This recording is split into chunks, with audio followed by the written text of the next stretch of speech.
जया जाटवानी जी और बुआ जी के वक्तव्य में बहुत सी बातें आती है।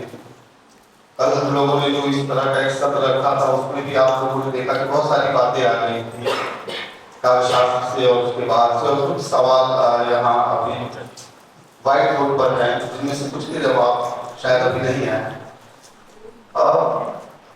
सुबह इस समूह के साथ उन्होंने बातचीत की थी जिसमें पूर्णिमा थे, अनूप थे, रामेश्वरी थी और एक राज के 4 लोग थे और बाकी जिन लोगों ने जो अलग अलग समूह थे उसमें बातचीत की, जिसको देख करके जो कुछ लगा था उसकी रिपोर्टिंग पूर्णिमा ने दी थी कि कविताओं को लेकर के स्मृति जन्य कविता होगी तो वो उसे आप कैसे कहाँ ले जाकर के छोड़ेंगे, और कविता जब बिल्कुल आपके समय में आएगी तो उसे आप कैसे विस्तार देंगे।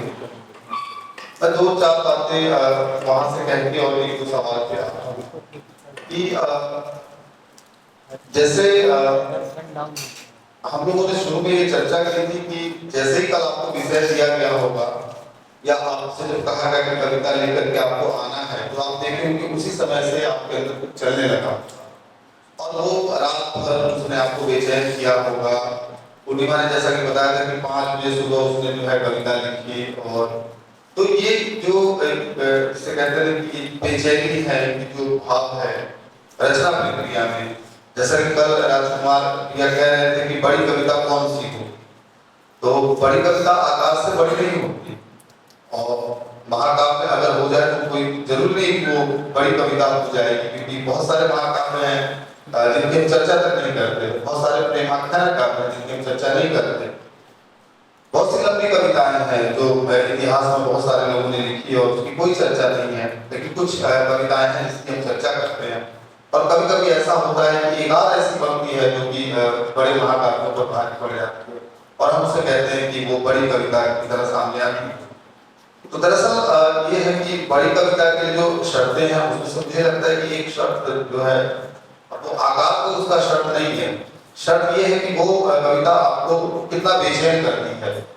एक जो ढांचा आपका है उसको ढाती है या नहीं ढाती है, कि ढांचा सोचने का हो सकता है, समय को देखने का हो सकता है, जो एक शिल्पगत ढांचा है उसको भी तोड़ने का हो सकता है, और सबसे बड़ी बात है कि उन विसंगतियों की शिनाख्त हो सकती है जो स्थूल रूप से हम नहीं देख पाते, एक सामान्य पाठक नहीं देख पाता, क्योंकि कई बार चीजें जो छिड़ रही होती है या जो रिसाव हो रहा होता है वहां तक हमारी निगाह नहीं जाती, और जब हम किसी बड़ी कविता के पास जाते हैं तो हमको पता चलता है कि इस कविता में तो कवि ने 100 साल पहले या 200 साल पहले 300 साल पहले ऐसी बातें लिख दी थी जो हमारे समय में घटित हो रही है।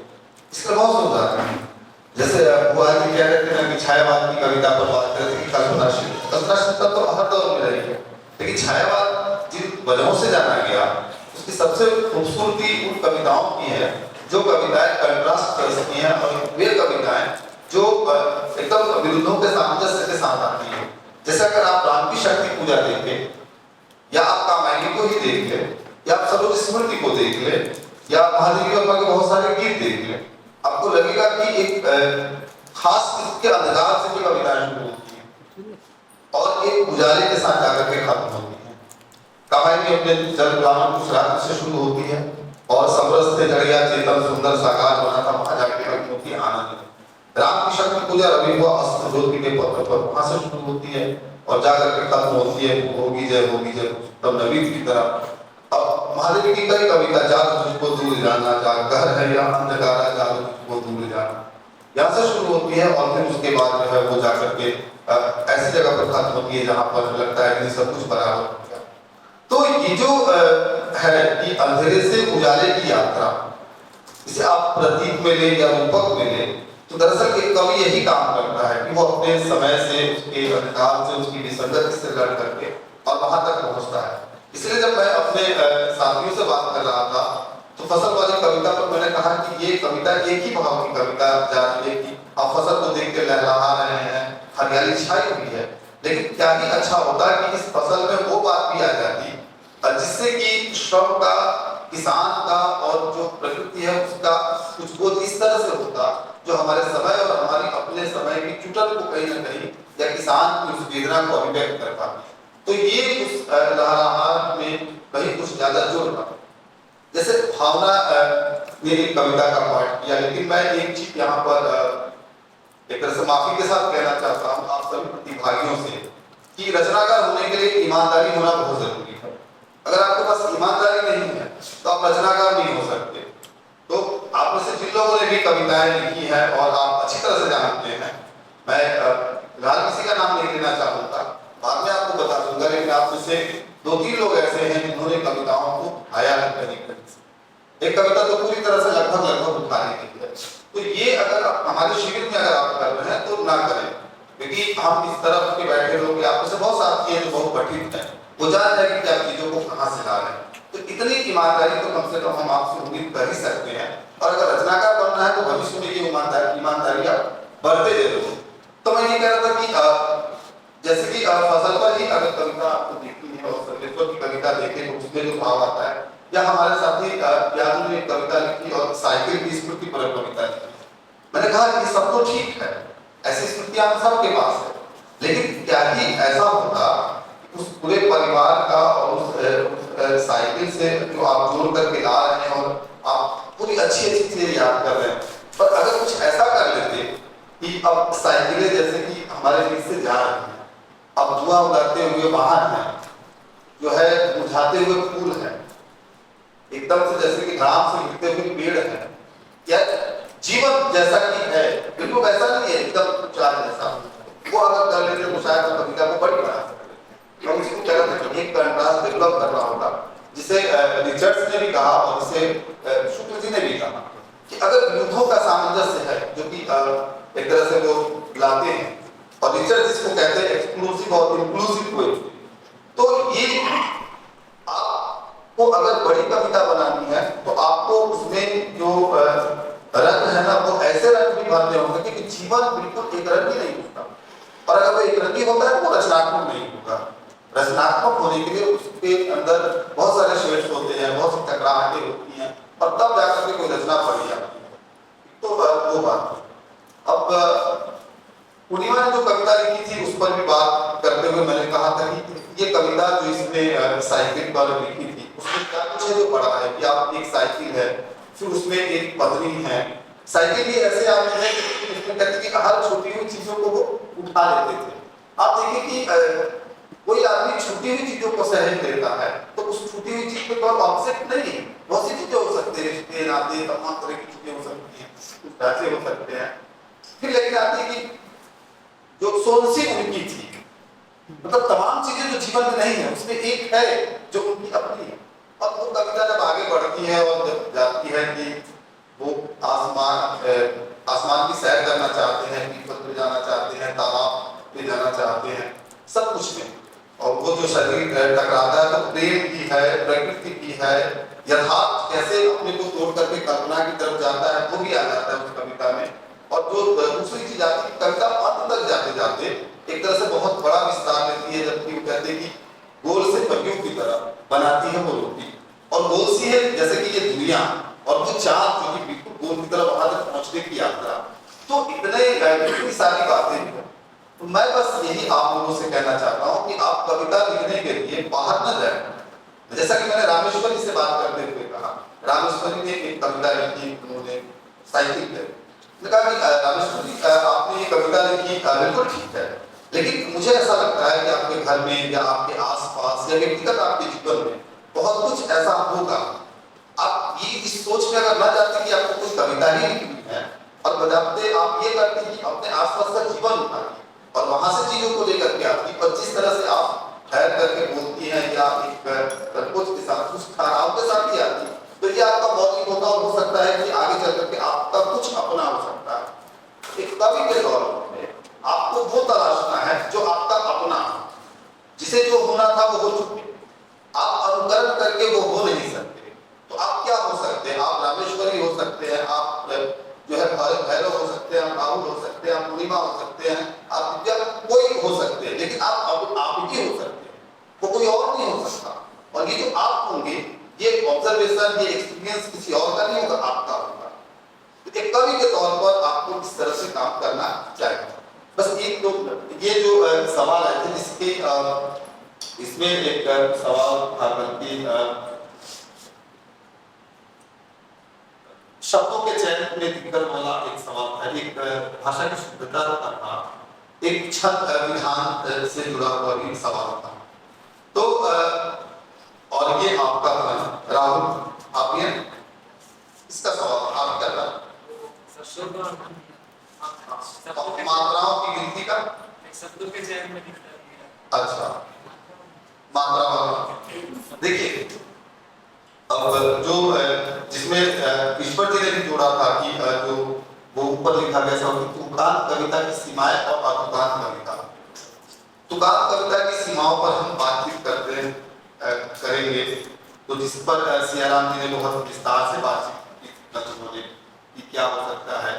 अब वो जी बातचीत कर रहे थे, जया जी ने बातचीत की थी।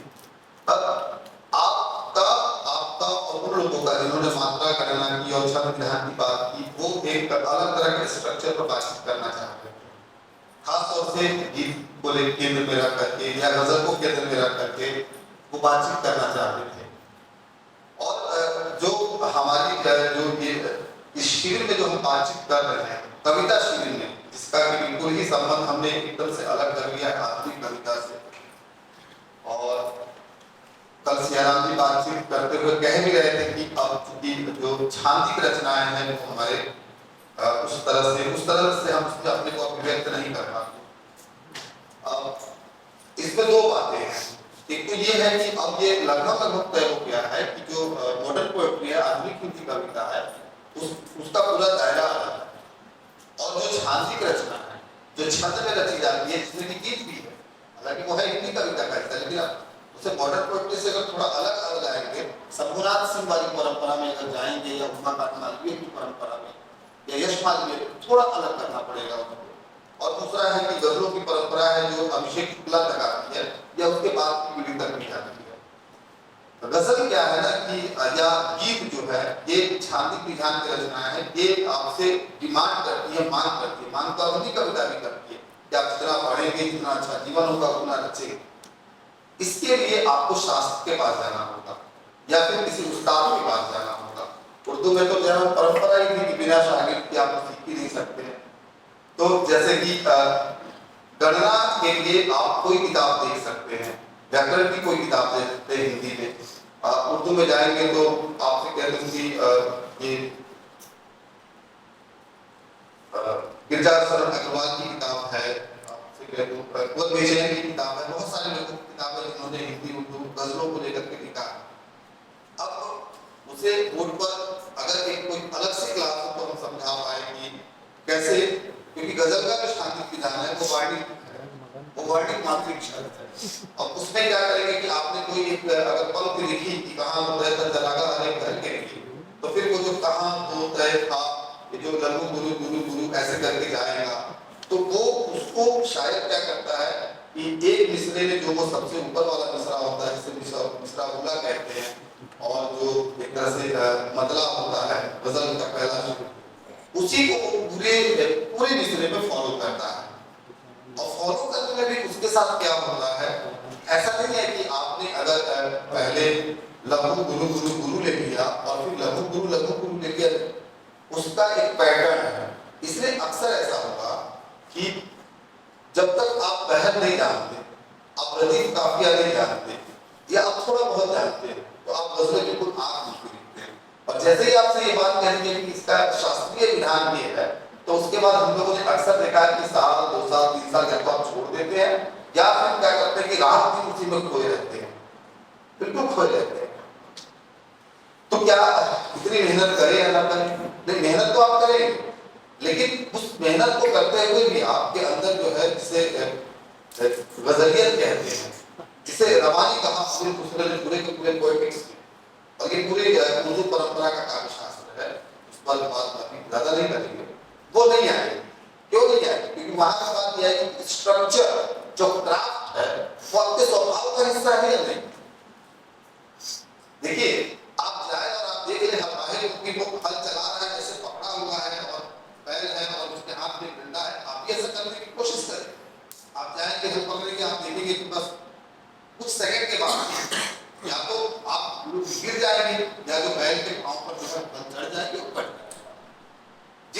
टेम्पो वाले को देखते हुए बहुत सहजता होती है, उसे देखते हुए कि यार ये तो ऐसे ही चला ले रहा है, साइकिल आपने देखी, लेकिन जैसे ही चढ़े वैसे धड़ाम से गिर गए। तो स्ट्रक्चर का जो ये सारा का सारा मामला वो इसी तरह से है, वो केवल देखने से और केवल पढ़ने से नहीं, स्वभाव में आने से है। और गणनाओं का तो आसान है, गणनाएं दो तरह की है। हिंदी कविता में गणना पढ़ने के आधार पर, मतलब लिखने के आधार पर होती है, और जो उर्दू कविता की परंपरा है, और उसमें सियारा में जानते हैं कि मध्यकाल की कृतिकाल की कविता है, जिसमें रसखान वगैरह की कविता, उसमें भी जो पढ़ा जाता है उसी के आधार पर गिना जाता है। जैसे मानुष हो तो वही रस था, उसकी मात्राओं में आप देखेंगे कि सीधे सीधे केवल दीर्घ मात्राएं दो होती है या ह्रस्व मात्राएं एक होती है। अगर ऐसे गिनेंगे तो आपकी गिनती गड़बड़ा जाएगी, कई ऐसे पद मिलेंगे।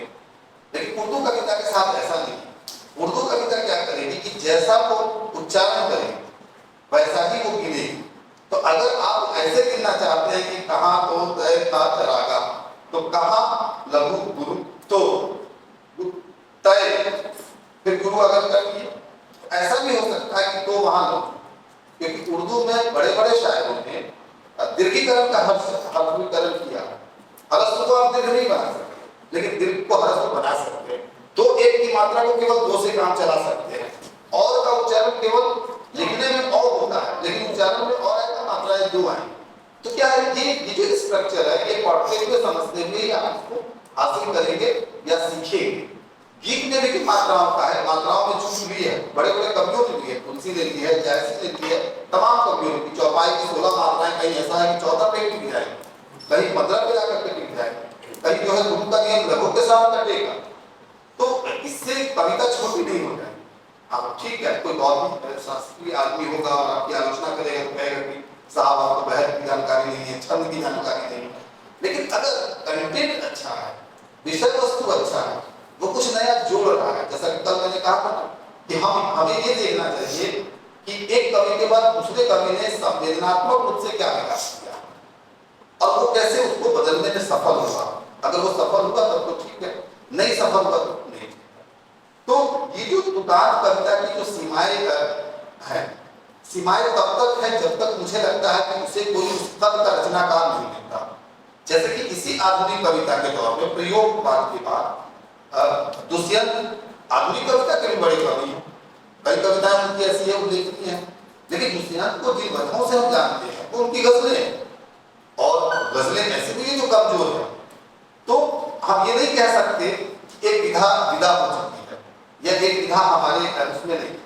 दरअसल उस विधा को कद का रचनाकार मिल रहा है कि नहीं, वैसी अनुभूति की पकड़ रखने वाला मिल रहा है कि नहीं। उसी के ठीक बाद एक दो दशक के बाद अदनपुर में भी इस तरह से बातचीत करते हैं। कोई ऐसा होगा जो अचानक से आएगा, जैसे ब्रजभाषा की समाप्ति के बाद रत्नाकर मिलते हैं कई सदी के बाद।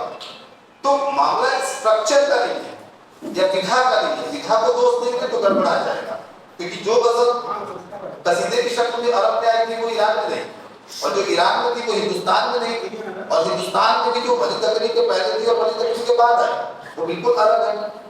मीर का कोई शेर ऐसा है जो आपके ऊपर भारी पड़ता है, खालिद के पास सही है कि समय को कैसे दर्ज कर रहा है अब उससे। तो मैं ये मानता हूँ कि विधा को लेकर के जो सीमाएं हम बताते हैं उसकी सीमाएं क्या है। जैसे ईश्वर जी प्रोफेसर कलीमुद्दीन अहमद पटना विश्वविद्यालय के प्रोफेसर थे, और उन्होंने अंग्रेजी के प्रोफेसर थे, उन्होंने 3 किताबें लिखी उर्दू को लेकर के, एक उर्दू समालोचना की दृष्टि और 2 किताबें लिखी उर्दू कविता पर एक दृष्टि, और ये बिहार राजभाषा परिषद से प्रकाशित। आप देखिए कि कलीमुद्दीन अहमद ने उसमें ये लिखा कि गजल एक अर्धबर्बर विधा है,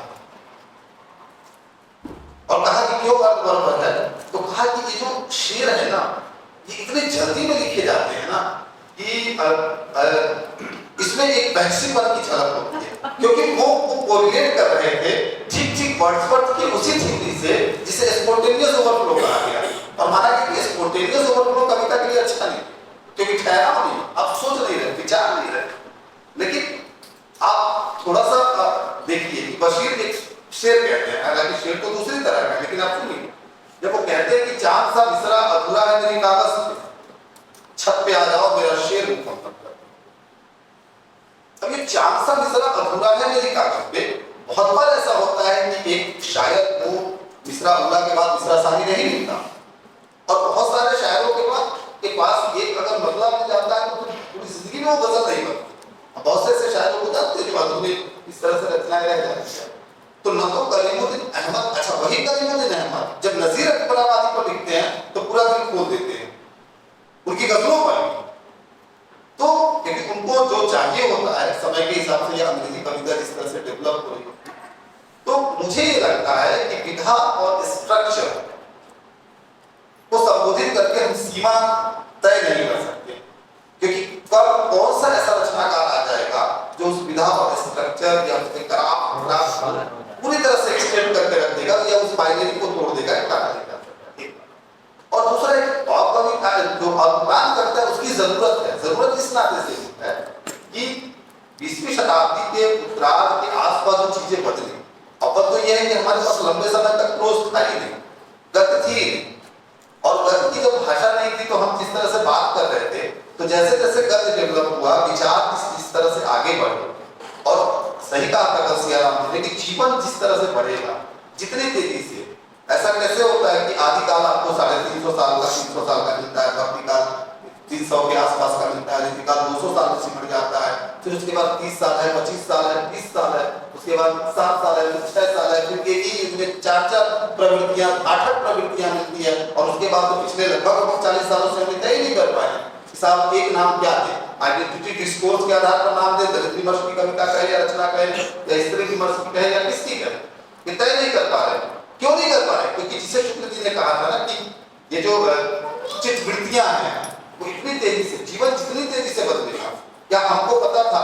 हमको थोड़ा बहुत पता था तो सियाराम जी को या ईश्वर जी को पता था कि 2010 के बाद दुनिया इतनी बदल जाएगी, एक इस मोबाइल के आने से, इस तकनीक के आने से सब कुछ कितना बदल जाएगा। क्या कोरोना से पहले पता था कि दुनिया का जो ये सारा का सारा कामकाज है उसमें से बहुत कामकाज ऑनलाइन हो जाएगा?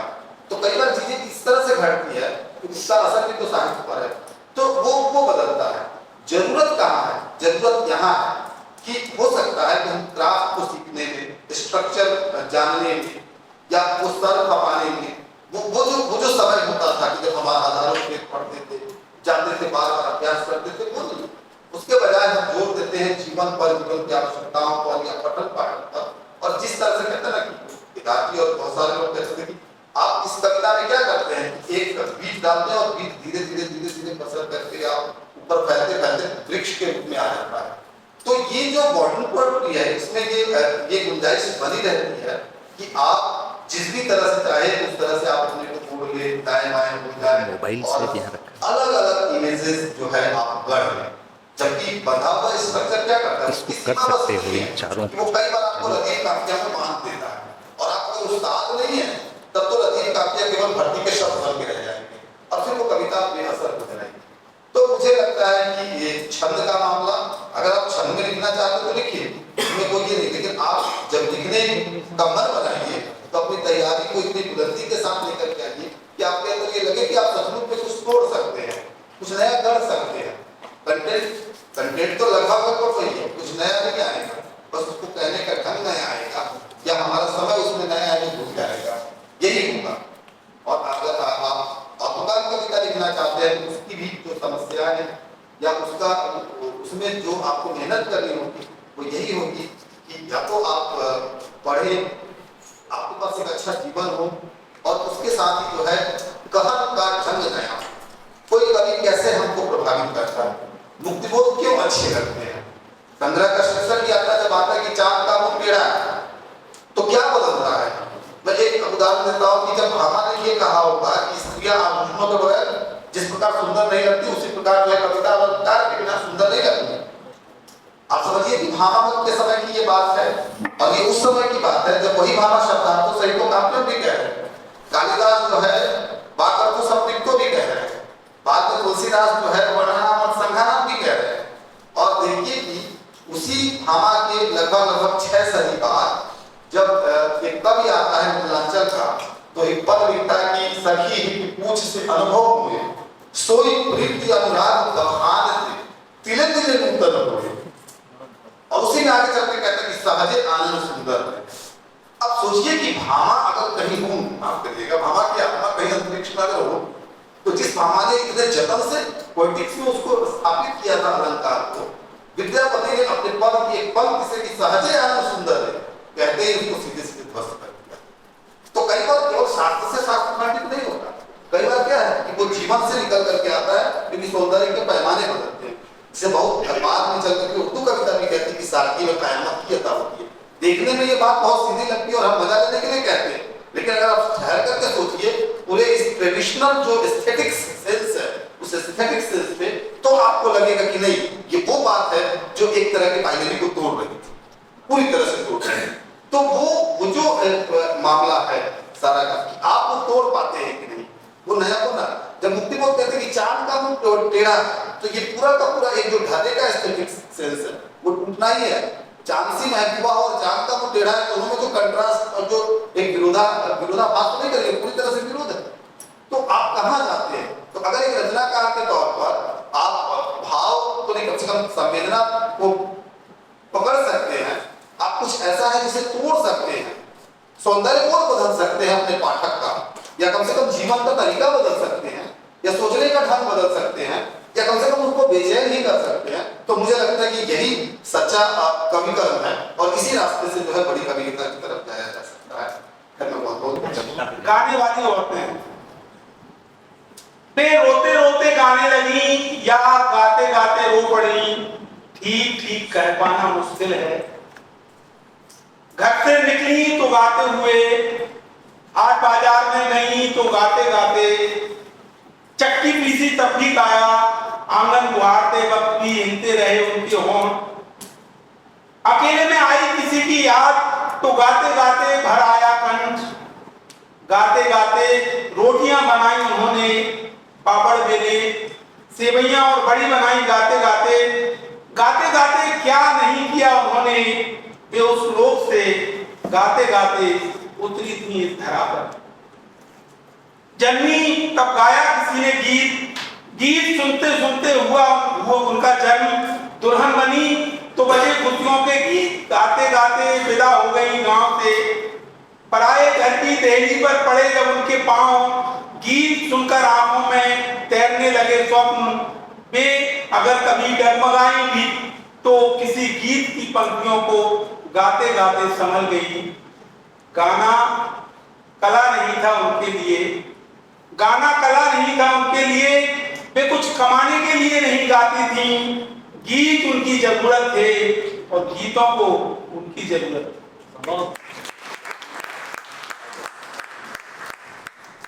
ये जो कविता है मैंने अपनी माँ की मृत्यु के 1.5 साल बाद लिखी थी, और ये कविता मेरी माँ के ऊपर है, और वो बिल्कुल पढ़ी लिखी अक्षर भी नहीं पहचानती थी, लेकिन लगातार इतने तरह के इतने सारे गीत उसको याद थे, हर तरह के। हमारा मैं जिस गली में रहता हूँ उसका नाम लंबरदार गली है, तो मैं जब बहुत छोटा था तो उसके लंबरदार के घर में जब घोड़ा के बच्चा होता था तो एक माँ हमारी माँ थी, जिसको घोड़ा का बच्चा जब पैदा होता है तो उसका दशलों होता है, तो उसको जो गीत गाए जाते हैं वो उसके लिए वो उसको बुलाया जाता, तो उसका बड़ा सम्मान था। ये जो तरह तरह के गीत वो गाती थी, तो उसको मैंने इस तरह से, इस तरह की क्या होता है कि जब अपना खुद का व्यक्तिगत अनुभव एक तरह का सामाजिक अनुभव बन जाए।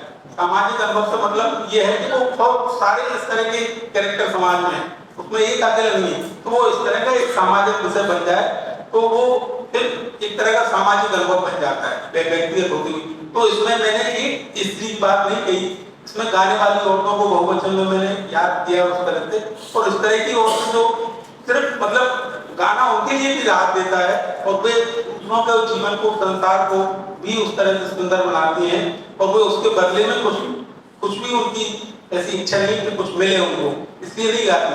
वे क्या है अपना दुख का भार जो कम हो जाए। गाना कला का जैसे जन्म हुआ संसार में तो सामूहिकता में हुआ, जब भजन लोगों ने उठाया तो इस तरह की आवाजें तरह तरह की निकाली, और इस तरह से कला जब बनी तो एक सामाजिक अनुभव श्रम के साथ बनी, उधर मेहनत करने के साथ कला का उस तरह से संबंध है।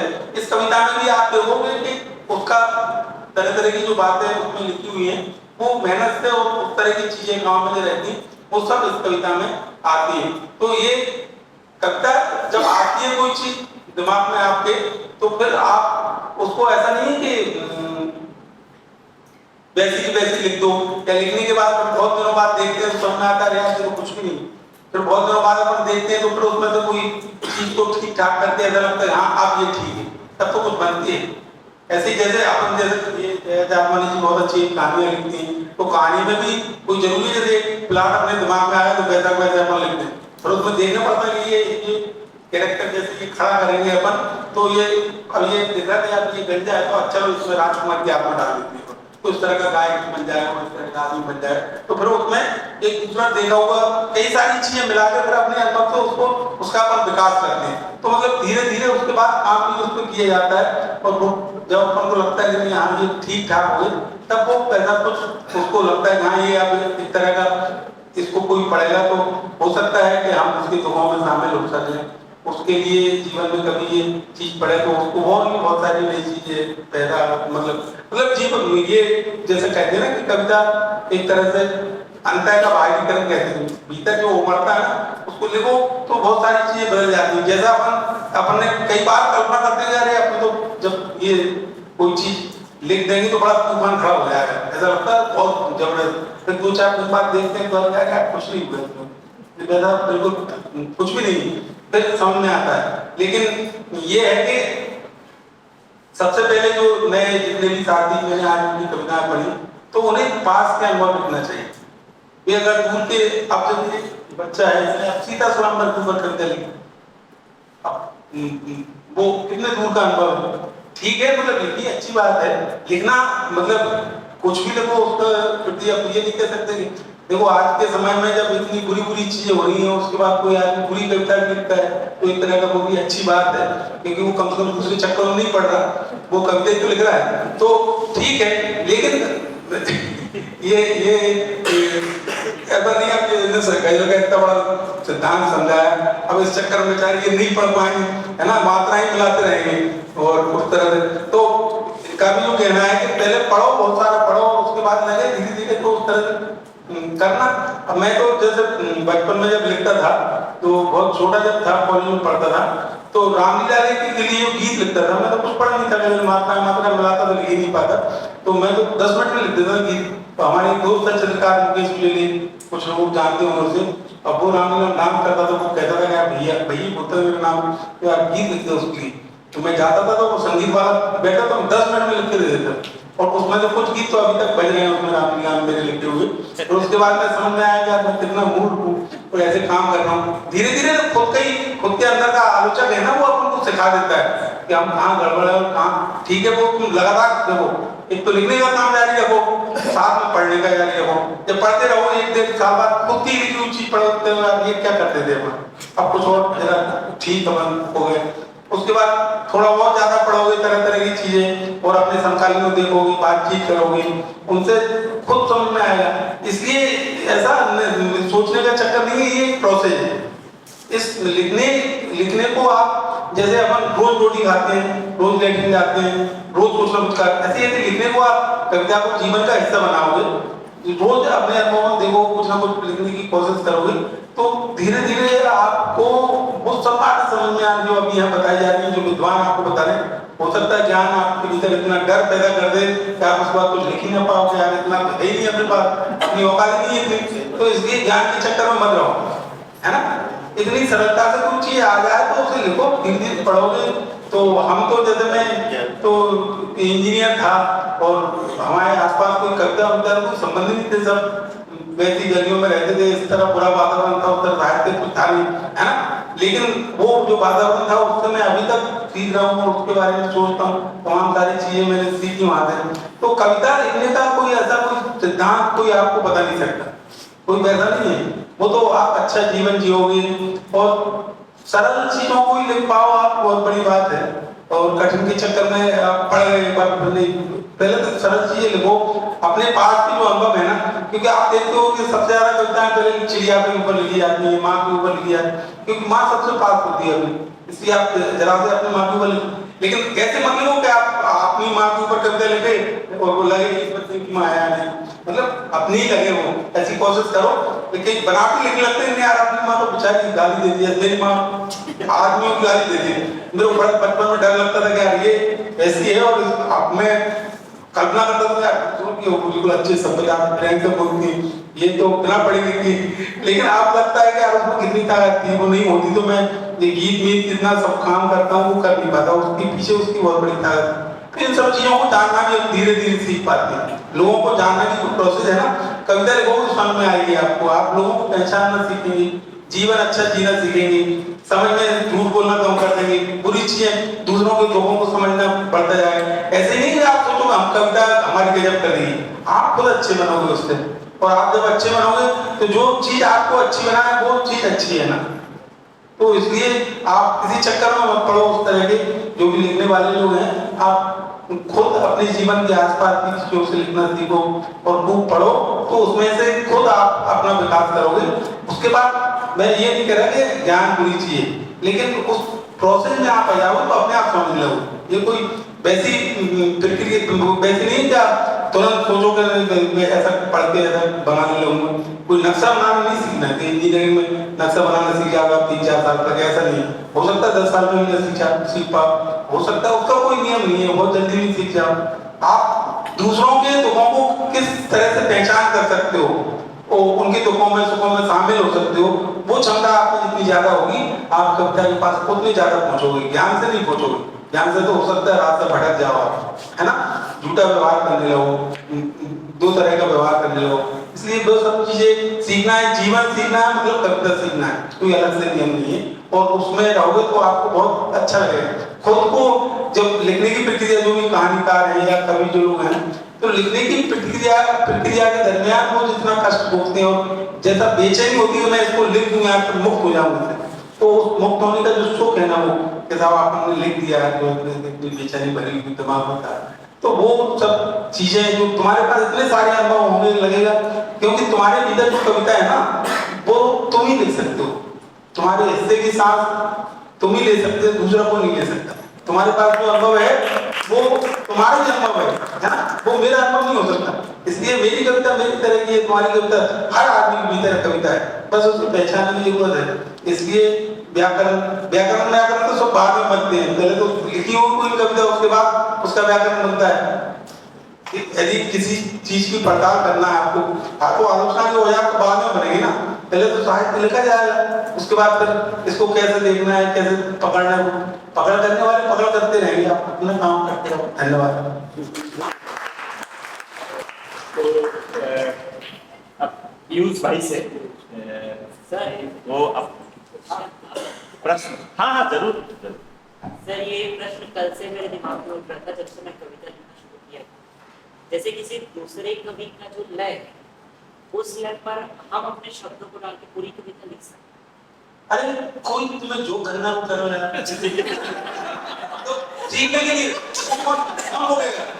तो मेरी कविता तुम अभी कहने में आती है, बदल नहीं सकता।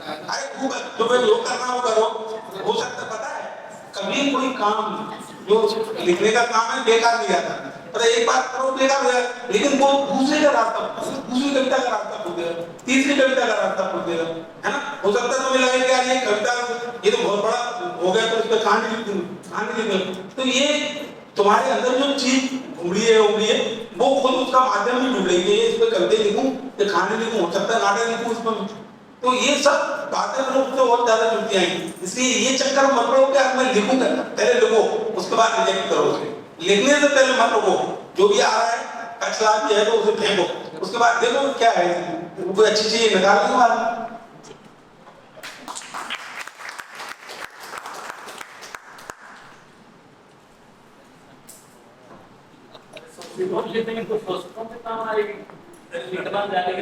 सर तो उसमें कॉपीराइट ऐसा कॉपीराइट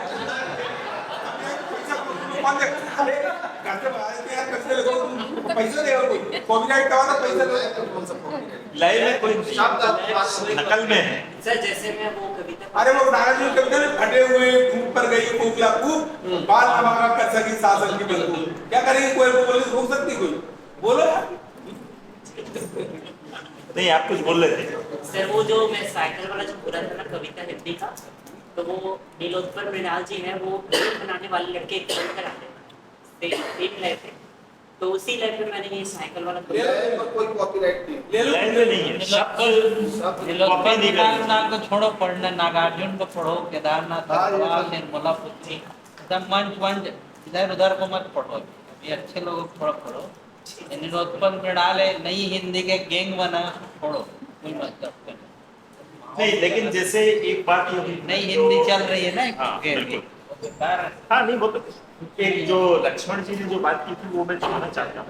ये आजकल क्या है कि जब से डिजिटल हुआ है, पहले क्या था कि जैसे आदमी जब नकल करता था तो उसको मालूम होता था, क्योंकि उसके लिए थोड़ी मेहनत करनी पड़ती थी कि लाइब्रेरी में जाना पड़ता था, कोई किताब होती थी।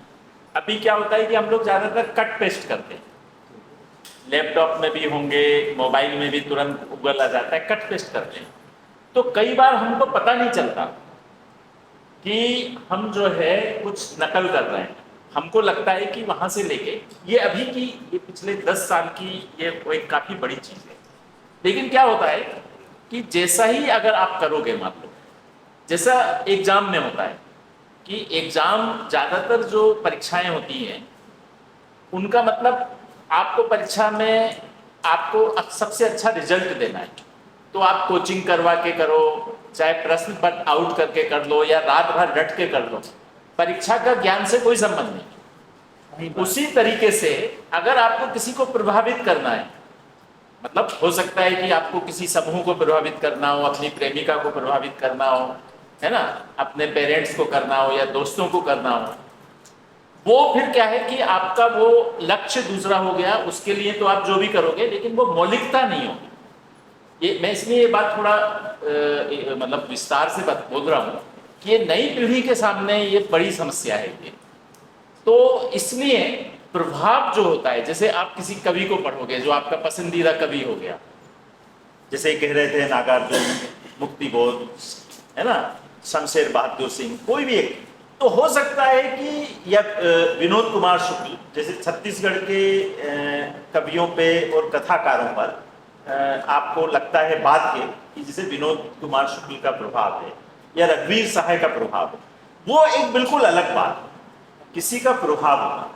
लेकिन जो है मौलिकता जो है, क्योंकि आपकी जो ये जो हरिओम ने बात की ना कि आपका अनुभव जो है वो किसी दूसरे का अनुभव नहीं है, तो वो जो अनुभव है, लेकिन उसमें चक्कर क्या होता है कि वो अनुभव बिल्कुल आपका है, किसी और को नहीं हुआ, आपके हमेशा साथ रहने वाला। जैसे मान लो कि आपके पाँव में जो दर्द हो रहा है ना, मैं उसको समझ सकता हूँ, लेकिन वो मेरे पाँव में नहीं हो, है ना, वो आपके, तो आपका अनुभव आपका है। लेकिन उसमें दिक्कत क्या होती है कि उस अनुभव को जब आप सामने लाओगे तो उसमें आपको शब्दों का सहारा लेना पड़ेगा, वाक्यों का सहारा लेना पड़ेगा।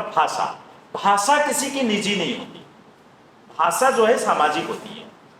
और कवि जो है, कवि और रचनाकार और साहित्यकार ये करता है कि जो एक दी हुई भाषा होती है उसमें जो जया जी ने कहा था कि वो अपना हस्ताक्षर, उस भाषा को वो अपने ढंग से नया करता है और नया बनाता है। वो इसलिए साहित्यकार जो है या रचनाकार जो है वो बड़ा कहलाता है, और इसलिए जो बड़े बड़े समाज विज्ञानी होते हैं वो भी एक रचनाकार हो, क्योंकि वो भाषा को भी नया कर रहा है। लेकिन वो भाषा भी उसकी खुद की भाषा नहीं है, उस दी हुई जो हमारी सबकी भाषा है उस पर वो अधिकार हासिल करके उसको अपना बनाने की कोशिश कर रहा है। तो ये द्वंद्व आपके सामने हमेशा रहेगा कि आपके पास उधार के शब्द, दिए हुए शब्द, है ना, पहले से प्रचलित शब्द, उसमें एक लाइन में 2 लाइन हटा के 2 शब्द हटा के आप ये वो करेंगे। लेकिन इसमें क्या होगा कि हमेशा एक आदमी वही करता रह जाएगा। उसके जो इन्होंने जो बात की कि आपका बाहर का संसार जब भीतर नहीं जाता है, वो आपके भीतर नहीं जाएगा, क्योंकि वो आपका श्रम वो नहीं, आपकी साधना नहीं। इसलिए जो है इससे थोड़ा सा मुझे ऐसा लगता है, लय में कोई बात नहीं है, लेकिन किसी एक कविता को लय को लेके आप दूसरी कविता बनाने की कोशिश ना करो। हाँ, उस कवि की कई कविताओं को पढ़ो, और आप जब लिखते समय बैठो तो आपको वो अपने आप आ जाए अनकॉन्शियस में, अवचेतन में, तो अलग बात है। लेकिन वो सामने लेके आप प्रभाव ग्रहण करते रहोगे तो उसमें क्या होगा कि आप अपने भीतर नहीं जा पाओगे। बस इतना मैं कहता हूं।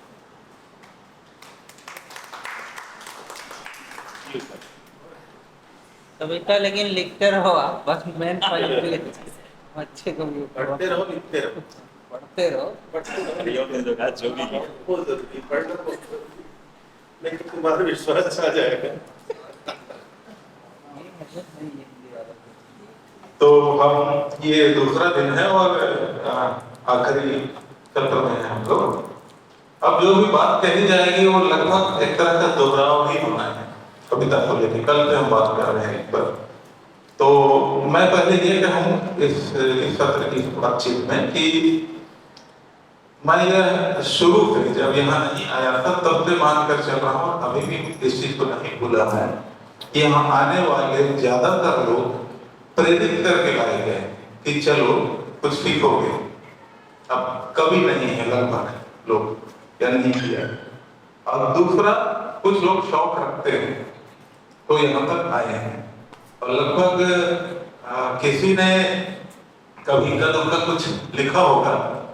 मैं समझता हूँ यहाँ तमाम लोगों ने जो कविता आज सुबह पढ़ी है वो अपने जीवन की पहली कविता है। तो मैं इधर से नहीं कह रहा हूँ, आपकी ओर से कह रहा हूँ। अब जो मुझे समझ में आ रहा है वो बात हो सकता है कुछ बातें तो दोहराई जाए, लेकिन एक मिनट 2 मिनट में इस बात को खत्म करना चाहूंगा कि आज एक तो मैंने ये देखा कि ये कठिनाई होती है कविता में कि आपको कोई टॉपिक दिया जाए, लिखो कहा जाए। लिखने की प्रक्रिया में बहुत बड़ी बात है। इस तरह का तो वो असर भी पाने वाले उस समय में कभी लोग लिखा करते थे। तो हम लोगों ने जो टास्क दिया वो वैसा तो नहीं है, लेकिन एक प्रक्रिया सीखने की प्रक्रिया के लिहाज से दिया गया था और उससे जो निकल गया उसी पर हम लोग बात कर रहे हैं। तो अब विषय जब दिया जाता है तो समस्या होती है। अभी जो मर्जी हो लिख के लाओ कहते तो शायद मुझे लगता है कि ज्यादा बेहतर निकल के आता। कम से कम जो भाव है, शिल्प तो नहीं आया है अभी, पर जो आपका जो आपकी आत्मा जो है जो कहना चाहते हो ज्यादा बेहतर निकल के आता। उसके बावजूद भी आप लोगों ने कोशिश की और अच्छी कोशिश की है, क्योंकि आपकी बुनियाद क्या है मैंने अभी कहा। तो हम पहले अभी बात कर चुके हैं कि फसल के ऊपर जब राहुल ने लिखा था जब उस पे वो एक छाप कहीं कहीं वो दिख रही थी उसकी, जो आप कह रहे थे ना बात। फिर भी मुझे लगता है कि समकालीन संदर्भों में उसमें जो कॉर्पोरेट कल्चर उसके तरह जिस तरह का पूंजीवाद है फसल को लेकर इन्होंने कहा, नाम लिया है तो पहले उद्योगपतियों का, किसान की दुर्दशा पर है। और सबसे खास बात कि हाँ, लोगों की जो मानसिक स्थिति है, जो बौद्धिक दिवालियापन है, जो अभी जिस तरह से माहौल क्रिएट किया गया है उस तरह से सारे लोग अपने दिमाग को बंद करके चल रहे हैं। वो एक महत्वपूर्ण चीज आपने लिखी है, ये जिस तरह से भी आई हो, लेकिन मैं समझता हूँ कि इसी तरह की अभी की कविताओं में होना चाहिए जो आपने लिखा था। तो ये कई सारी चीजें उसमें आ गई हैं। और साइकिल पर भी कुछ मुझे कविताएं ठीक से याद नहीं है कि इतनी सारी सब लोगों ने पढ़ी तो किस तरह की, लेकिन मुझे लगा आप लोग युवा हैं और वह भी ज्यादा उम्र नहीं हुई है जब आपने साइकिल छोड़ा, तो आपकी जो कनेक्टिविटी है ना उसके साथ ज्यादा दिखाई दे रही, लगाव वाला मामला। जिन लोगों ने साइकिल पर कविता पढ़ी, कुछ लोगों ने उससे इस चीज को निकाला कि भाई हम गिर रहे हैं तो सीख रहे हैं, और उसको इससे जोड़ा कि हम जिंदगी के लिए तैयार हो रहे हैं, गिरूंगा तो मैं उठूंगा। ये अपने आप में बड़ा मैसेज है पूरे जीवन के लिए। बारिश पर मुझे याद नहीं आ रहा है कविता क्या क्या पढ़ी गई, तो मैं इतनी से पाऊंगा। एक ऑनलाइन पर कुछ लोगों ने कविता, ये नाम बोल रहा हूँ मैं, कंसु नहीं कौन लिखा था मेरे टीचर, तुमने शिक्षा से जोड़ा और ठीक है अपनी समझ में। रमेश ने कविता लिखी और वो उसने इस जिस तरह से लिखी और कहा, मुझे लगता है कि कविता लिखने के प्रति गंभीर नहीं। कविता आपने क्या लिखा हो तो बहुत अलग चीज है, लेकिन आपने उसको सीरियसली नहीं लिया है। मैं बाथरूम में फंस गया था तो ऑनलाइन चीज ही मुझे मेरे काम तो दैनिक व्यवहार को क्या तुमने, वो अच्छी बात है अपनी जगह, लेकिन अपने बोलने के लिहाज पे बताने के लिहाज पे ठीक है, कविता के लिहाज पे उस तरह का काम बिल्कुल नहीं है, वो तेरी अपील लेना चाहिए था आपको थोड़ा, ठीक है। तो मेरा एक स्टूडेंट है, इसलिए कोई दिक्कत नहीं, उसकी खबर बाद में चली जा सकती है। नहीं आप जो है प्रेम है मेरा वो। आप किसी की भी खबर दे सकते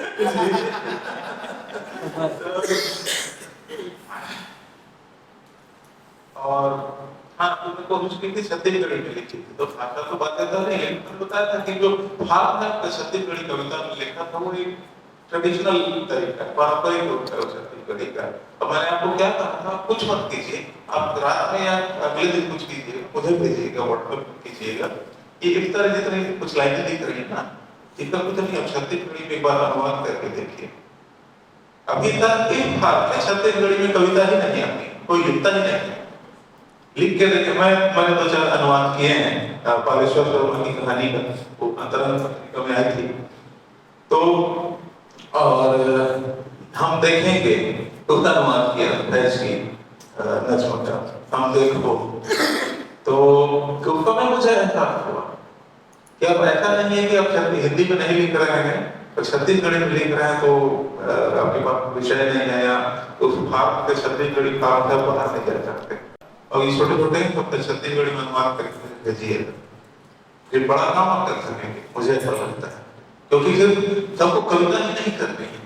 कई बार आता है ना, कल बात हो रही थी कि कविता कई दिनों पे लिखाते, तो दूसरा काम कीजिए, हम करते, मैं तो इतने बार लिख देता हूँ, इतने बार लिखता हूँ, कभी समीक्षा करते हैं, कभी लोग पर लिख दिया, वो जानते हैं जानने वाले को, तब हमेशा कविता के पीछे मत रखिएगा, आप दूसरा काम कीजिए। मैं एक उदाहरण और हमारे मित्र को उनका बार बार उदाहरण देता हूँ, वो हमारे मित्र है जो रजत कृष्ण, तो शारीरिक रूप से फिजिकली चैलेंज है, तो बैठे रहते हैं, तो बैठे रहते हैं, पढ़ते लिखते रहते हैं। मोहल्ले के एक आदमी है, उनको लोकल नाम राजू है, कैसे राजू, तो बोल नहीं लगे, आपका पढ़ता लगते ना है, क्या करता है, दूसरा किताब पढ़ता है। तो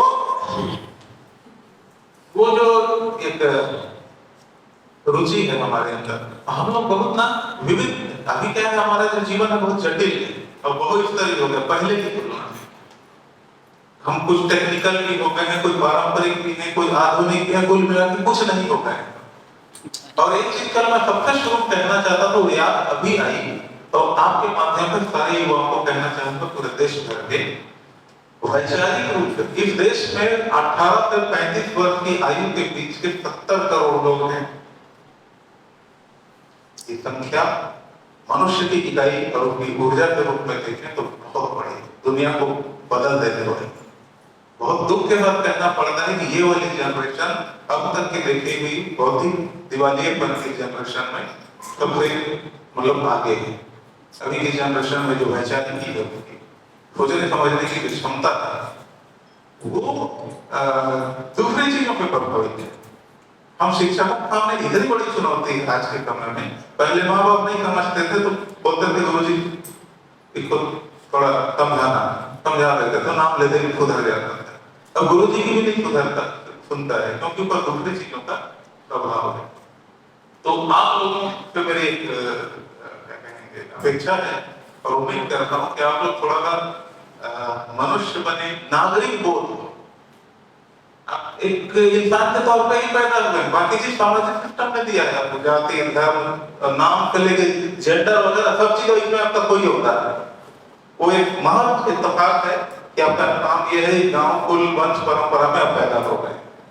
उस चीज को छोड़ देंगे तो आपके पास कई चीजें आएंगी, कई रंग ढंग देखने की चीजें आएंगी। और जो कविता नाम पर हम इधर बात कर रहे हैं वो बहुत ईमानदारी के साथ बाहर निकल के आएंगे।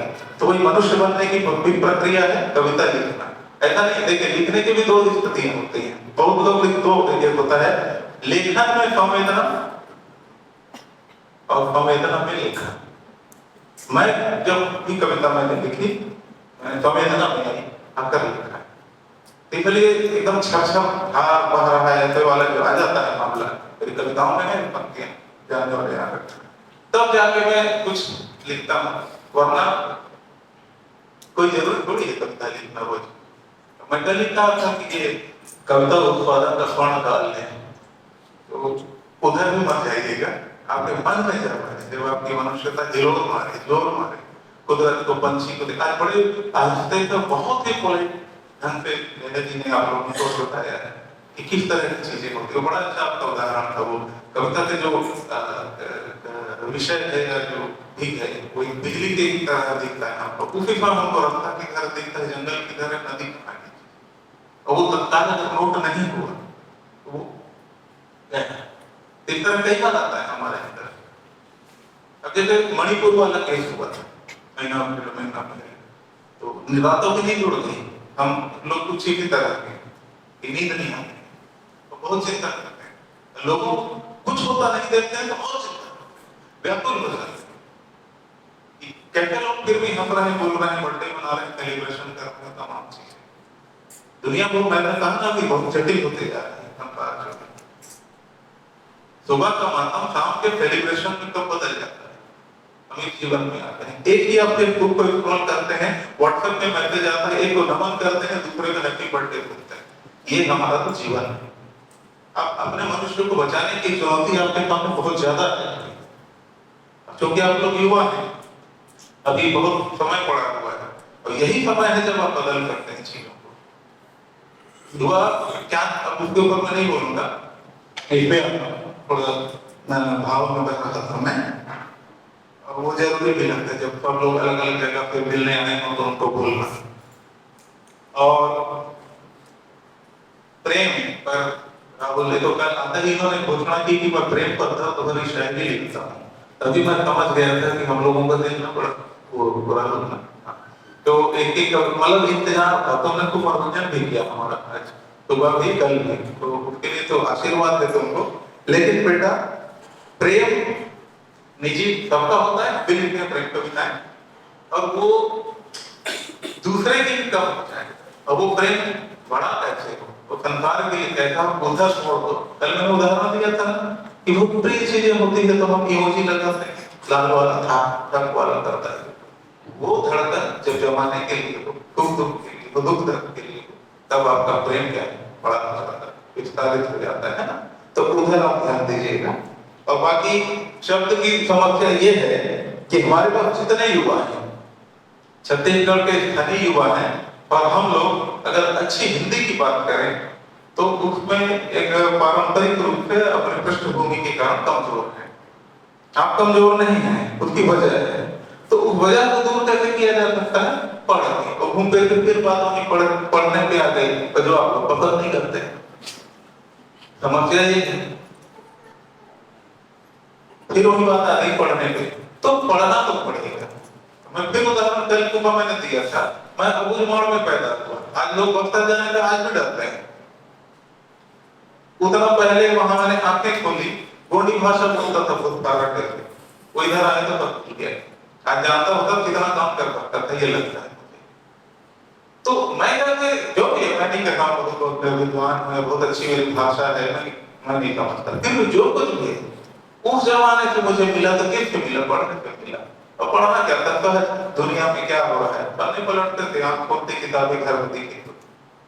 तो कमाल की बात तो ये है ना कि किसी के घर में कोई पत्रिका नहीं आती। आप लोग सब कभी या सीखने के लिए आए हैं यहाँ पर, आप बताइए, कल भी पूछा था मैं, किसके घर में कितनी पत्रिका आती है। लगभग जो महानगर में रहते हैं या कुछ थोड़ा सा वो माहौल है जिसके घर में कि माता पिता भी जैसे आपके जैसे, तो उनके घर आती है। किसी घर कोई पत्रिका नहीं है। मैं आपको नाम बोल के बता सकता हूँ कि आप किसी एक मैगजीन का नाम नहीं बता पाएंगे। हमारे हालात जमीन पर ये है, तो थोड़ा सा तो उस पे आना पड़ेगा।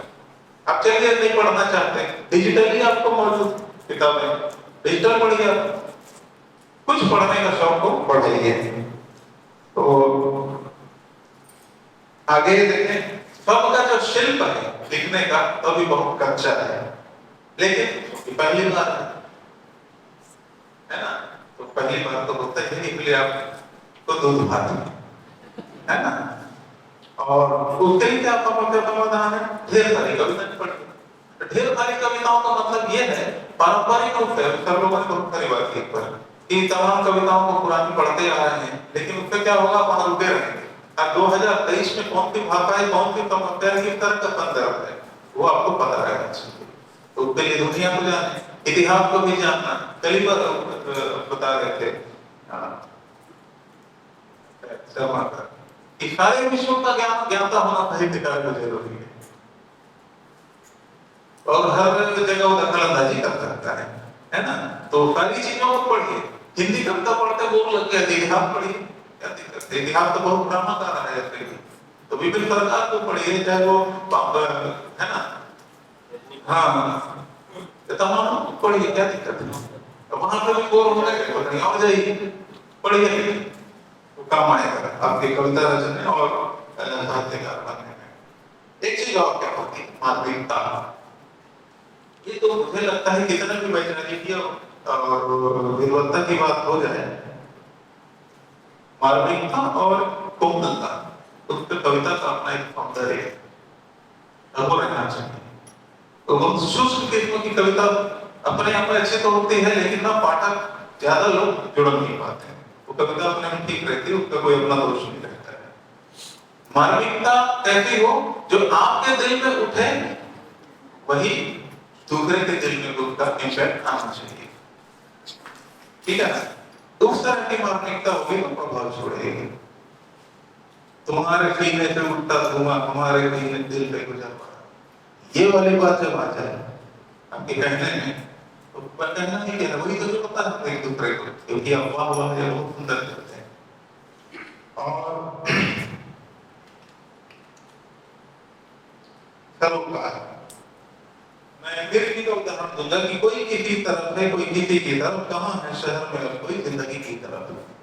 तो सरोकार ऐसे हो तो जिंदगी की तरफ हो, इंसानी जिंदगी की तरफ, प्रकृति की तरफ, दूसरे जीव जंतुओं के प्रति भी है। तो ये सरोकार वाली कविताएं लिखी तो आपके लिए ज्यादा बेहतर रहेगा। आपका सरोकार के घर जाए परंपरा के लिए। और कुछ बुझाव है, अवलोकन का उदाहरण में अध्ययन है ना, अध्ययन वही बात करा रही है, भाषा पर पकड़ केवल पढ़ने वाली बात है। संबंधित लोगों से जुड़े, अब जुड़े का मतलब सीखना है, नहीं करा बहुत अच्छी कविता है, करा बहुत बड़ा नहीं, आप उनके साथ सीखिए कुछ, वो कुछ छोड़ दीजिए, है ना। तो मिलते हैं तो वो एक अपना मन रहता है, मैं समझ रहा हूँ, हम लोग भी करते थे, लेकिन आप सीखना ज्यादा कोशिश कीजिए।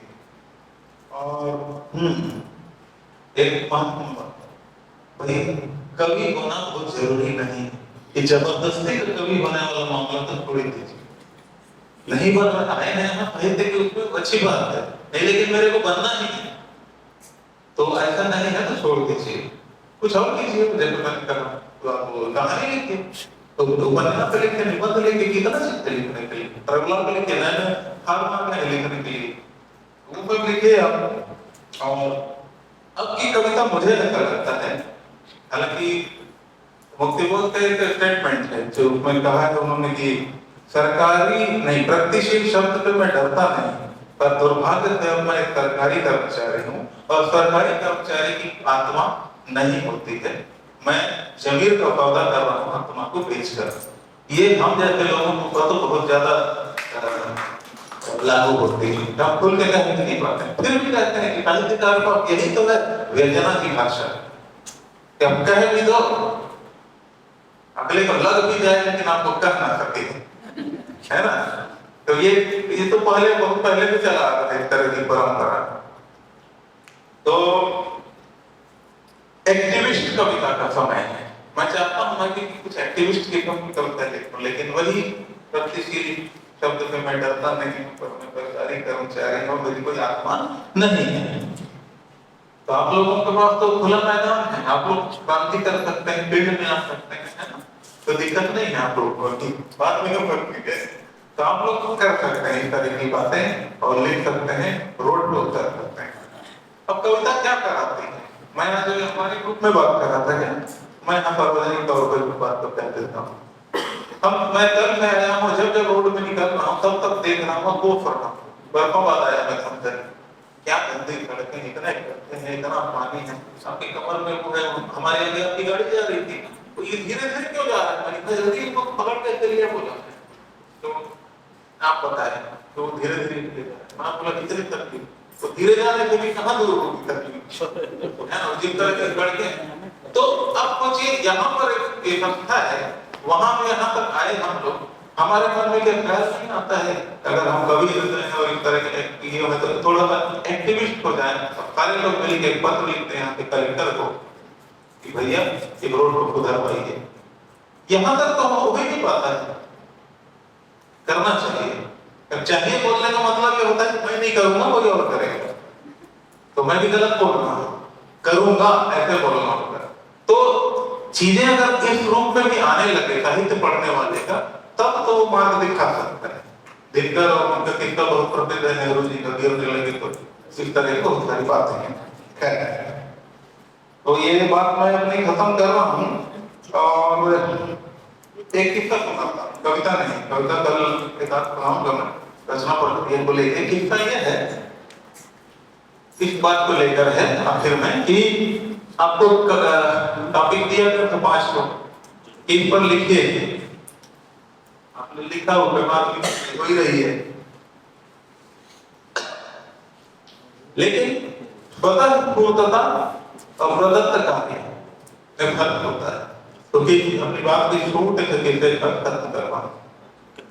मैं काफी अर्थ पहले जब स्कूल में लेक्चरर था, 20 साल हो गए होंगे, तो जहाँ मेरा होम टाउन है बागबाहरा, तो होम टाउन से 4 किलोमीटर बाहर एक बाल आश्रम है।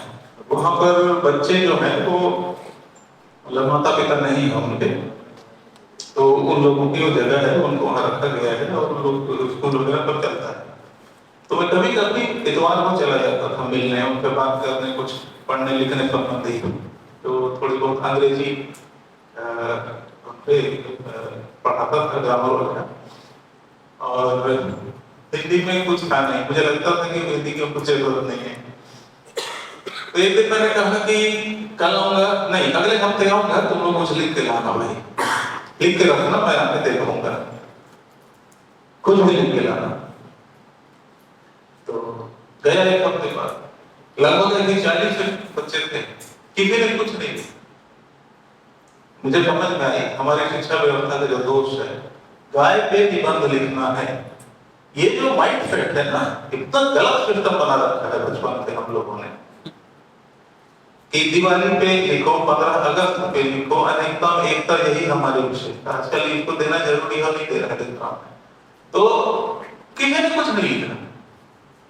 तो क्यों? माइंड सेट था कि जब तक कुछ दिया नहीं जाएगा हम लिखेंगे, चलो कोई बात नहीं। फिर मैंने चर्चा की, मैंने बोला कुछ भी लिखना। कुछ भी मतलब क्या है? खेत में किसान हल चला रहा है, साइकिल में जा रहे हैं, बारिश हो रही, तो जिक्र कीजिए, एक लेख लिखने दिया था 10-12 लाइन का, और वो कुछ भी हो सकता है, सड़क पे बस जा रही है, उसके कोई देख रहा है, झांक रहा है, ड्राइवर क्या सोच रहा होगा, पेड़ पे पत्ते गिर रहे हैं, पतझड़ का समय आ गया, लाइक दिस, बहुत सारी सिस्टम है। अब लिखना, लिखोगे यस, फिर एक हफ्ते बाद ले जाते। एक लड़का था 10वीं कक्षा में, उसका नाम था बेनदास। बेनदास ने छोटा सा लेख लिखा था, उसका शीर्षक था यदि धरती पर मनुष्य नहीं होता तो। इमेजिनेशन देखिए आप, यदि धरती पर मनुष्य नहीं होता तो। अब अंदर में बहुत सारी बातें लिखी हुई थी, और ज्यादातर बातें ये थी कि मनुष्य के होने से संसार को बहुत नुकसान हुआ। ठीक, उसके लेख की आखिरी लाइन क्या थी कि यदि मनुष्य धरती पर नहीं होता तो धरती बहुत सुंदर होती। मैं आज बेनदास के साथ खड़ा हूं। ये कविता अब ये कहते हैं, लेकिन ये आत्मा किसकी है? एक काव्य की आत्मा है। कविता गद्य में किस तरह से प्रवेश करती है, आपको एक उदाहरण मैंने दिया। उसकी रेंज देखिए, बच्चे अनाथ बोलते वक्त ठीक नहीं बोलना अच्छा नहीं लगता, माँ बाप नहीं थे उसके, लेकिन दुनिया को किस नजरिए से देखा है, दुनिया क्या हो रहा है। देखिए वो यूक्रेन में रूस पे बम ढेर सारे आज गिराए हैं। तो दुनिया में मनुष्य नहीं होता तो दुनिया,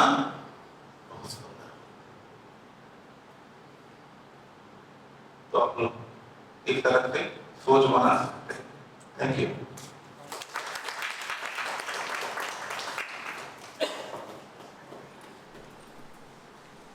बहुत शुक्रिया पीयूष भाई। राजकुमार जी आपसे कुछ एक सवाल करना चाहते हैं। उसका सवाल पूछना चाह रहा था मैं पीयूष जी से। पीयूष जी ने एक बात कही कि पढ़िए, जो भी आपके सामने है पढ़िए। मैं बड़ी असहमति के साथ मेरा ये सवाल कि मेरे सामने मनोहर कहानी पढ़ी है तो क्या मैं मनोहर कहानी पढ़ूं? नाई दुकान जाता हूँ, मायापुरी पढ़ी हुई तो क्या मायापुरी पढ़ता रहूं? कहीं नूतन कहानी मिल रही है तो क्या नूतन कहानी पढ़ता रहूं? या युग निर्माण योजना पढ़ते रहूं, कैसे परिवार पढ़ता रहूं? या फिर मैं 5 जन बांटने आते गए लोग 5 जन पढ़ता रहूं? क्या कोई हम नए लोग सिखा रहे हैं? मुझे लगता है कि सेलेक्टिव कुछ पढ़ा जाना चाहिए और ऐसा कचरा कुछ भी नहीं पढ़ा जाना चाहिए जिससे आपकी दशा और दिशा दोनों बदल जाए। तो आप बताइए कि क्या पढ़ना चाहिए? जो भी हमारे सामने कचरा पड़ा है क्या सब कचरे को पढ़ लें? मैं अपनी बात को संक्षेप में अपडेट कर रहा हूँ। हम बात कर रहे हैं ना जब तक कविता साहित्य तमाम चीजों की और अच्छी बातें कर रहे हैं तो पीछे जब सब कुछ पढ़ना चाहिए में संदर्भ उठता रहता है कि अच्छा पढ़ना चाहिए, क्योंकि मैं रेखांकित कलम नहीं करना चाहता था कि आप ये ना पढ़े वो ना पढ़े और कोई बात नहीं, तो लाइन को मैं अपडेट कर दे रहा हूँ। अच्छा हाँ कि अच्छा पढ़े, अच्छे लोगों को पढ़े, अच्छी किताब पढ़े, अच्छा साहित्य पढ़े। ठीक सर उसी में एक आप रेफरेंस दे देते हैं जैसे हम जैसे नए लोग नहीं, ये अभी क्या हो रहा है कि कल हम लोगों ने एक बात की थी कि हम लोग कोशिश ये करेंगे कि आज नहीं हो पाया क्योंकि हम लोगों के पास भी बहुत सारे काम हैं कि एक व्हाट्सएप ग्रुप बना के हम लोग करीब उसको महीने भर तक रखेंगे, फिर उसको खत्म कर देंगे क्योंकि कोई ग्रुप बहुत लंबे समय तक स्थायी नहीं होना चाहिए। उसमें हम लोग कुछ कोशिश करेंगे कि हमारे रिसोर्स पर्सन से पूछ के और हमारे राजकुमार जी और जया जी आए हैं कि कुछ अगर सजेशन भी देना हो, कुछ पत्रिकाओं के नाम, कुछ किताबों के नाम, कुछ लिंक होंगे, जैसे वो लक्ष्मण जी ने बहुत सारे लिंक की बात की, जैसे मेरा पाकिस्तान या कुछ चीजें जो शुरुआत में मतलब पढ़नी चाहिए, तो वो तो हम लोग कल करेंगे बिल्कुल निश्चित रूप से। हाँ, तो अब मैं बहुत ही व्यावहारिक किस्म की और कई चिंताएं भी हमारे साथ साझा की पीयूष भाई ने और बड़ी बेबाकी से बोला और मुझे लगता है कि नौजवानों ने बेबाकी को पसंद भी किया। तो अब मैं जो है सियाराम भाई के बोलने के पहले जया जी कुछ उनको करीब हम 10 मिनट जो है उनको हम सुनेंगे। वो कुछ कविताएं भी लेकर आई थी और अभी जब बात हुई ये कविता योग के उसमें तो उन्होंने कहा कि मैं भी कुछ कविताओं के जरिए, तो वो और काफी अच्छा होगा कि कविताओं के जरिए वो कुछ सुनाएंगी, उनकी जो पसंदीदा कविताएं हैं एक दो, और उसके जरिए वो बात करेंगे, फिर हम लोग सियाराम जी को सुनेंगे। बातचीत में काफी कुछ एक फ्लो में छूटती चली जाती हैं चीजें क्योंकि हमारे पास टाइम कम होता है। तो अभी जब राजौरिया जी ने कहा कि आप कुछ भी लिखो, उससे मुझे एक घटना याद आई।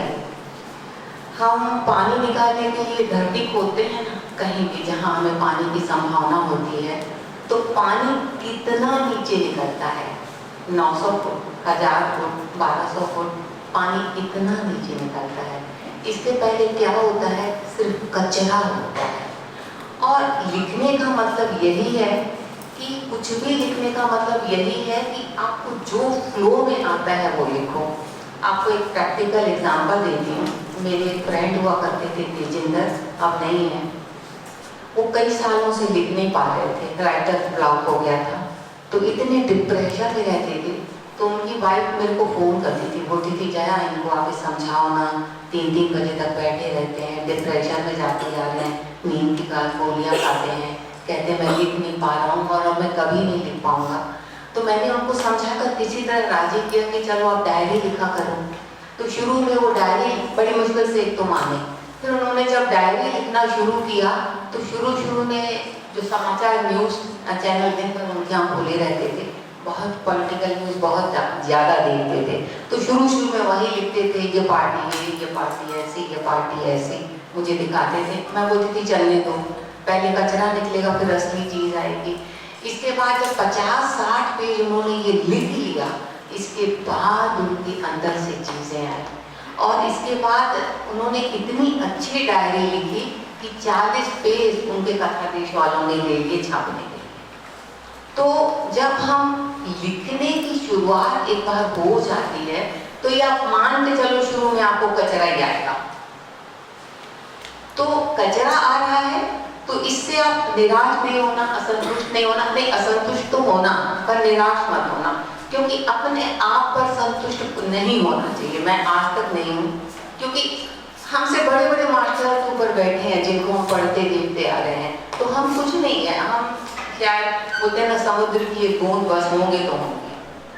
और दूसरे ईश्वर जी ने कहा था कि मैं अपनी कविताओं के जरिए कुछ समझा सकूं, तो मैं आपको उस समय ये कह रही थी कि जैसी हमारी उस समय परिस्थिति होती है और उस परिस्थिति के हिसाब से जैसी हमारी सोच होती है हम वही लिख पाते हैं। दूसरी एक अहम बात मैं आपको ये बताना चाहती हूँ कि हम एग्जैक्ट वही नहीं लिख पाते जो हम लिखने का सोचते हैं, कभी नहीं लिख सकते। हम उसके इर्द गिर्द घूमते रहते हैं और शायद इसीलिए एक लेखक बार बार लेखन की चरण में जाता है कि वो लिख सके जो वो एग्जैक्ट चाहता है कि लिख सके। अब मैं किसी को प्यार करती हूँ तो मैं कौन से शब्द लाऊंगी कि मैं एग्जैक्ट बता दूं कि मैं तुमको कितना प्यार करती हूँ, या किसी ने मेरा अपमान कर दिया मैं दुखी हुई, तो ऐसे कौन से एग्जैक्ट शब्द मेरी फीलिंग्स को बयां कर सकते हैं। मुझे लगता है कुछ नहीं कर सकता, कुछ नहीं हो सकता, कोई शब्द हमारी फीलिंग को बयान नहीं कर सकता। इसीलिए हम अलग अलग तरह से अलग अलग कविताओं में, अलग अलग कहानियों में, नावल में इसीलिए हम पढ़ते हैं, इसीलिए हम वो लेखन के इर्द गिर्द चक्कर लगा देते हैं और बार बार लिखते रहते हैं। तो मैं मेरी जो जैसे ये जो छोटी छोटी कविताएं हैं 4-4, 5-5 लाइनों की, ये जब मैंने लिखी थी तो लगभग ही 25 साल पुरानी है। तो मेरी परिस्थितियां ऐसी थी कि कोई मेरे को पढ़ने नहीं देता था। यहाँ तक कि स्त्रियों का ऐसा होता है ना कि आपको एक माता से ज़्यादा कोई कुछ समझता नहीं है और आप यही समझते हैं लोग ये खाना बनाने के लिए ठीक है, बाकी ये किसी काम की नहीं है। तो वो उन दिनों जो मेरे भीतर विद्रोह और लपलपाती हुई ज्वाला और गुस्सा और एक ऐसे लगता था कि मेरे भीतर एक आग जलती रहती है, तो वो और मैंने अपनी माँ को भी देखा था। तो वो आपको फीलिंग्स कैसे कविताएं लिखवाती है, मैं आपसे वो शेयर करना चाहती हूँ। जैसे मैंने अपनी माँ को देखती रहती थी, हाँ अपने ज़्यादा निकटता से माँ को देखते हैं, तो मैंने लिखा था वह पलटती है रोटी तवे पर, वह पलटती है रोटी तवे पर और बदल जाती है पूरी की पूरी दुनिया, खड़ी रहती है वहीं की वहीं स्त्री तमाम रोटियां सिक जाने के बाद भी। ये स्त्रियों को कोई बदलने नहीं देता, ये उस पर गुस्सा था। और जिन दिनों मैंने नया लिखना शुरू किया था उस समय की एक कविता है, इतनी बारीक लकीरें थी भीतर कि दिखती भी नहीं, इतनी बारीक लकीरें थी भीतर कि दिखती भी नहीं थी। मैंने लगभग पूरे कागज पर लिखी समूचे जीवन में सिर्फ एक कविता जीवन से पढ़ी। और प्रेम को अभिव्यक्त करने के लिए मैंने लिखी थी, लेकर नक्षत्र हाथों में। अब देखिए प्रेम को हम अपने अपने तरीके से व्यक्त करते हैं ना, तो प्रेम को मैं कैसे व्यक्त करूं। लेकर नक्षत्र हाथों में बजाऊं मैं करताल की तरह, जिसकी धुन पर नाचे पूरी पृथ्वी, पूरा आसमान, समूची आकाश गंगाएं, कि बरसे जल समस्त धाराओं में प्रेम को कैसे व्यक्त कर सकती हूँ मैं इसके सिवा। तो ये आप लोगों के उस सवाल का भी जवाब है कि जैसे मैंने आपको कहा भेद आखिरी में भूलना चाहिए, यानी पहले मैंने आसमान अच्छा, तो ये मैं उस समय नहीं सोच पाती थी ऐसा अगर उस समय कोई मुझे कहता कि ऐसे क्यों लिखे हो तो मैं कभी नहीं समझा पाती, पर आज मैं इससे इतनी दूर चली आई हूँ कि मैं ये समझ सकती हूँ उस समय मैं कैसी थी, मेरी मानसिकता कैसी थी। तो ये जो अंत में भेद खुलने वाली बात है ये इसके लिए है।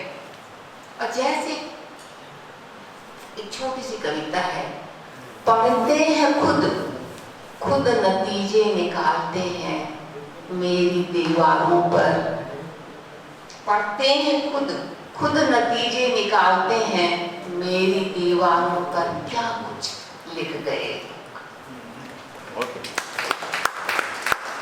तो ये सब एक कविता में ना एक अमूर्तन सा भी होता है। हमने ना अमूर्तन को कोई ऐसी चीज बना दिया है कि हमको लगता है देखो जो जाहिर है ना वो इसीलिए सुंदर है, जो दृश्य है वो इसीलिए सुंदर है कि इसके पीछे अदृश्य है, तभी वो सुंदर लगता है। अगर अदृश्य हटा दोगे तो दृश्य में आप बोर हो जाओगे। तो मूर्त में जब तक अमूर्तन नहीं आएगा ना तब तक मूर्त को आप उस तरह से कभी एंजॉय नहीं कर पाओगे। यानी जो दिख रहा है ना उसके पीछे जो भाव है, जो संसार है, जो अदर्श है, जिसको आप देख नहीं पा रहे हो, महसूस कर पा रहे हो, वो भी आना जरूरी है। तो है तो बहुत सारी बातें, पर फिर किसी और रचना की में बात करते हैं। Thank you very much. आप कुछ बोलना इससे पहले? हाँ, एक दो अनाउंसमेंट। आदमी की जो बार बात हो रही है कि ऑब्जर्व करना है चीजों को, फिर उसको लिखना है या लिखता है कवि। तो ये जो नजर होती है देखने की, वो नजर एक ट्रेडिशनल सोसाइटी में कैसे बनती है, या हम किसी मसले पर, किसी विषय वस्तु पर जो राय रखते हैं या राय हमारी बनती है, पर उस राय को हम तो मुकम्मल राय के तौर पर ही पेश करते हैं, लेकिन वो राय क्या सचमुच में मुकम्मल या मौलिक होती है। तो ये थोड़ी प्रक्रिया है वो, तो इसको थोड़ा सा आपकी बात आज खुले या कल खुले तो ये थोड़ी आए तो हम लोगों को और थोड़ी क्लियरिटी बनेगी। चलिए मैं इसी सवाल से शुरू करता हूँ। अब मुझे लगता है कि सवालों से बात ज़्यादा कंक्रीट होती है, ज़्यादा सही ढंग से उभर करके आती है। अपने पिछले उद्घाटन वक्तव्य में भी मैंने ये कहा था कि ये थोड़ा माइक नहीं यार, सही लगता है, मैं सही ढंग से बोल लूँगा। मैंने कल भी कहा था कि हम सब कविता शब्द की अभिव्यक्ति का एक बहुत बड़ा माध्यम है, लेकिन मैंने ये भी कहा था कि सत्य पर बहुत सारे पर्दे पड़े, बहुत सारी तहें हैं सत्य, तो उन तहों को भेद कर सत्य तक पहुंचना इतना आसान नहीं। लेकिन हम अपनी कविता में इस तरह से चीजों को बखान करते हैं जैसे यही अंतिम सत्य। ये बहुत बड़ा भ्रम है। तो मुझे लगता है कि एक सबसे बड़ी कोशिश कविता में, कविता लिखने के साथ साथ जो समय है, समाज है, दुनिया है जिसको लेकर हम कविता लिख रहे हैं, उसकी समझ के विस्तार के लिए हमको प्रयत्न करना चाहिए, कोशिश करनी चाहिए। चीजें इतनी सरल नहीं होती। जैसे अभी मधु ने जो कविता पढ़ी, एक स्थिति बहुत एक आधा अधूरा चित्र, किसी फेस को आप एक तरफ से देखते हैं, वह देखा हुआ चित्र है, एक समग्र चित्र है। महान कविता होती है, बड़ी कविता होती है, वह सारे आयामों को उद्घाटित करती है। कई डायमेंशंस होते हैं, सत्य के, वस्तुओं के, यथार्थ के कई डायमेंशंस होते हैं। और जब दृष्टियां, आप एक दृष्टि से चीजों को देखेंगे तो चीजें एक तरह से नजर आएंगी, दूसरे कोण से देखेंगे तो चीजें दूसरी तरह से नजर आएंगी, आप ऊपर से चीजों को देखेंगे तो दूसरी तरह से नजर आएंगी। तो ये जो मल्टी डायमेंशनल जो दुनिया है, उसको जब एक डायमेंशन से आप देखने लगते हैं तो वहीं आप विफल हो जाते हैं। और आप सत्य की प्राप्ति में अगर विफल हैं तो आपकी कविता फिर दो कौड़ी की कविता हो जाती है, उसका कोई अर्थ नहीं। वो एक तरह से खुद कंफ्यूज्ड कविता होती है, विचार के स्तर पर और दूसरों को कंफ्यूज करती। इनकी साइकिल पर मैंने कविता जब सुनी सुबह में तो मुझे लगा कि कविता में कुछ तत्व इनमें है, कविता बेहतर लिख सकती है। लेकिन इस कविता में तो कोई सत्य को समझने का प्रयास ही नहीं है, कोई जटिलता ही नहीं। क्या यही है कि सिर्फ जो अर्धसैनिक बल हैं उनकी हत्याएं हो रही हैं? क्या आदिवासियों की हत्याएं नहीं हो रही हैं? क्या आदिवासी लड़कियों के साथ बलात्कार नहीं हो रहे हैं? क्या उनके घर नहीं जलाए जा रहे हैं? तो अगर ये सत्य कविता में आया है किसी एक की हत्या का, तो दूसरे की जो हत्याएं हो रही हैं वो सत्य भी तो कविता में आना चाहिए था, तब वो कविता संपूर्ण हो। तब हमारे बहुत सारे जो मित्र हैं, आज मैं कविता सुन रहा था तो उन्होंने प्रेम पर कविताएं लिखी। मैंने उनसे कहा कि आप जो प्रेम का आपका नजरिया है वो बहुत ही पक्षीय है।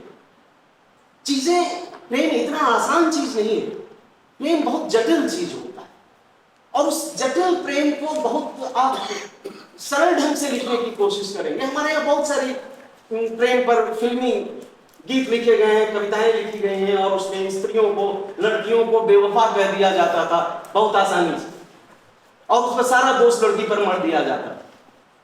लेकिन एक लड़की जब प्रेम करती है तो वो कितने दबावों से गुजरती है, कितने तनावों से गुजरती है। देवी प्रसाद मिश्र की एक कविता है कि लड़की प्रेम करती है लेकिन अपने चरित्र को बचाए रखना चाहती है, क्योंकि उसको सिखाया गया है कि चरित्र बहुत इंपॉर्टेंट है। इसी तरह से वो कविता आगे बढ़ती है और वो जो एक प्रेम के समक्ष जो जटिलताएं आती है उसको वो सामने रखते हैं और अंततः उस लड़की को नहीं, उस लड़की को कहते हैं कि उस गणतंत्र में लौट जाओ जहां प्रेम की कोई संभावना नहीं। मित्रों, आज जिस घृणा के दौर में हम रह रहे हैं, एक दूसरे मनुष्य जो हमारा दुश्मन नहीं है, कहीं से दुश्मन नहीं है, और उसको हमारा दुश्मन बना दिया, उसकी मॉब लिंचिंग हो रही है। तो मनुष्य को मनुष्य के सामने आपने हत्या के लिए खड़ा कर दिया गया है। ये जो हिंसक समय है, ऐसे हिंसक समय में प्यार एक बहुत बड़ा मूल्य है। नेरुदा की एक बहुत छोटी सी कविता की 2 पंक्ति मैं कहूंगा, लेकिन आप देखिए कि वहां प्रेम का क्या कॉन्ट्रास्ट है। कल कॉन्ट्रास्ट की बात कर रहे थे हमारे मित्र। नेरुदा की एक बड़ी महान कविता है 20 लव पोएम्स एंड 1 ओड्स करके, उनका एक बहुत शुरुआती दिनों में लिखा हुआ उनका काव्य, जिसमें 20 प्रेम कविताएं हैं उनकी और बड़ी महान कविताएं, मैं तो महान मानता हूं। तो उसमें उन्होंने लिखा कि ऐसे में जब हवा, ऐसे में जब उदास हवा तितलियों को कसाई बना रही है, मैं तुम्हें प्रेम करता हूं। यहां प्रेम इसलिए इंपॉर्टेंट है कि हवा बहुत जहरीली है। तितली जैसी सुंदर चीज को भी, हमारे और आप जैसे कितने सुंदर बच्चे हैं, कितने अच्छे हैं, लेकिन आप में घृणा का बोध, आप में हिंसा का बोध रात दिन बढ़ता जाता। तो ये खूबसूरत बच्चों का एक तरह से ऐसे बच्चे हैं जो बिल्कुल नादान हैं, बिल्कुल एक अच्छे बच्चे हैं, उनमें आप हिंसा और इस तरह से घृणा आप पैदा कर रहे हैं। तो मुझे लगता है कि ऐसे समय में प्रेम एक बड़ा मूल्य, एक बड़ी चीज है और इसलिए नेरुदा बड़े कवि कि जब वो प्रेम की बात करते हैं तो साथ में घृणा को सामने रखते हैं। ऐसे में हवा उदास है क्योंकि वो तितलियों को कसाई बना रही है, इसलिए ऐसे दौर में मैं तुम्हें प्रेम करता हूं। तो प्रेम के मित्रों कई डायमेंशंस होते हैं। एक मित्र ने लिखा अपनी कविता में कि वो दूसरे से प्रेम करती है तो मैं दुखी हो रहा हूं। भाई एक बहुत अच्छी किताब है और हम लोग जब विद्यार्थी जीवन में पढ़ते थे तो लोग उसको खरीद लेते थे कि प्रेम कैसे किया जाता है, ये पढ़ के सीखें। आर्ट ऑफ लविंग एक किताब है, वो बहुत खूबसूरत किताब है, वो दार्शनिक किताब है, एरिक फ्रॉम की किताब आर्ट ऑफ लविंग।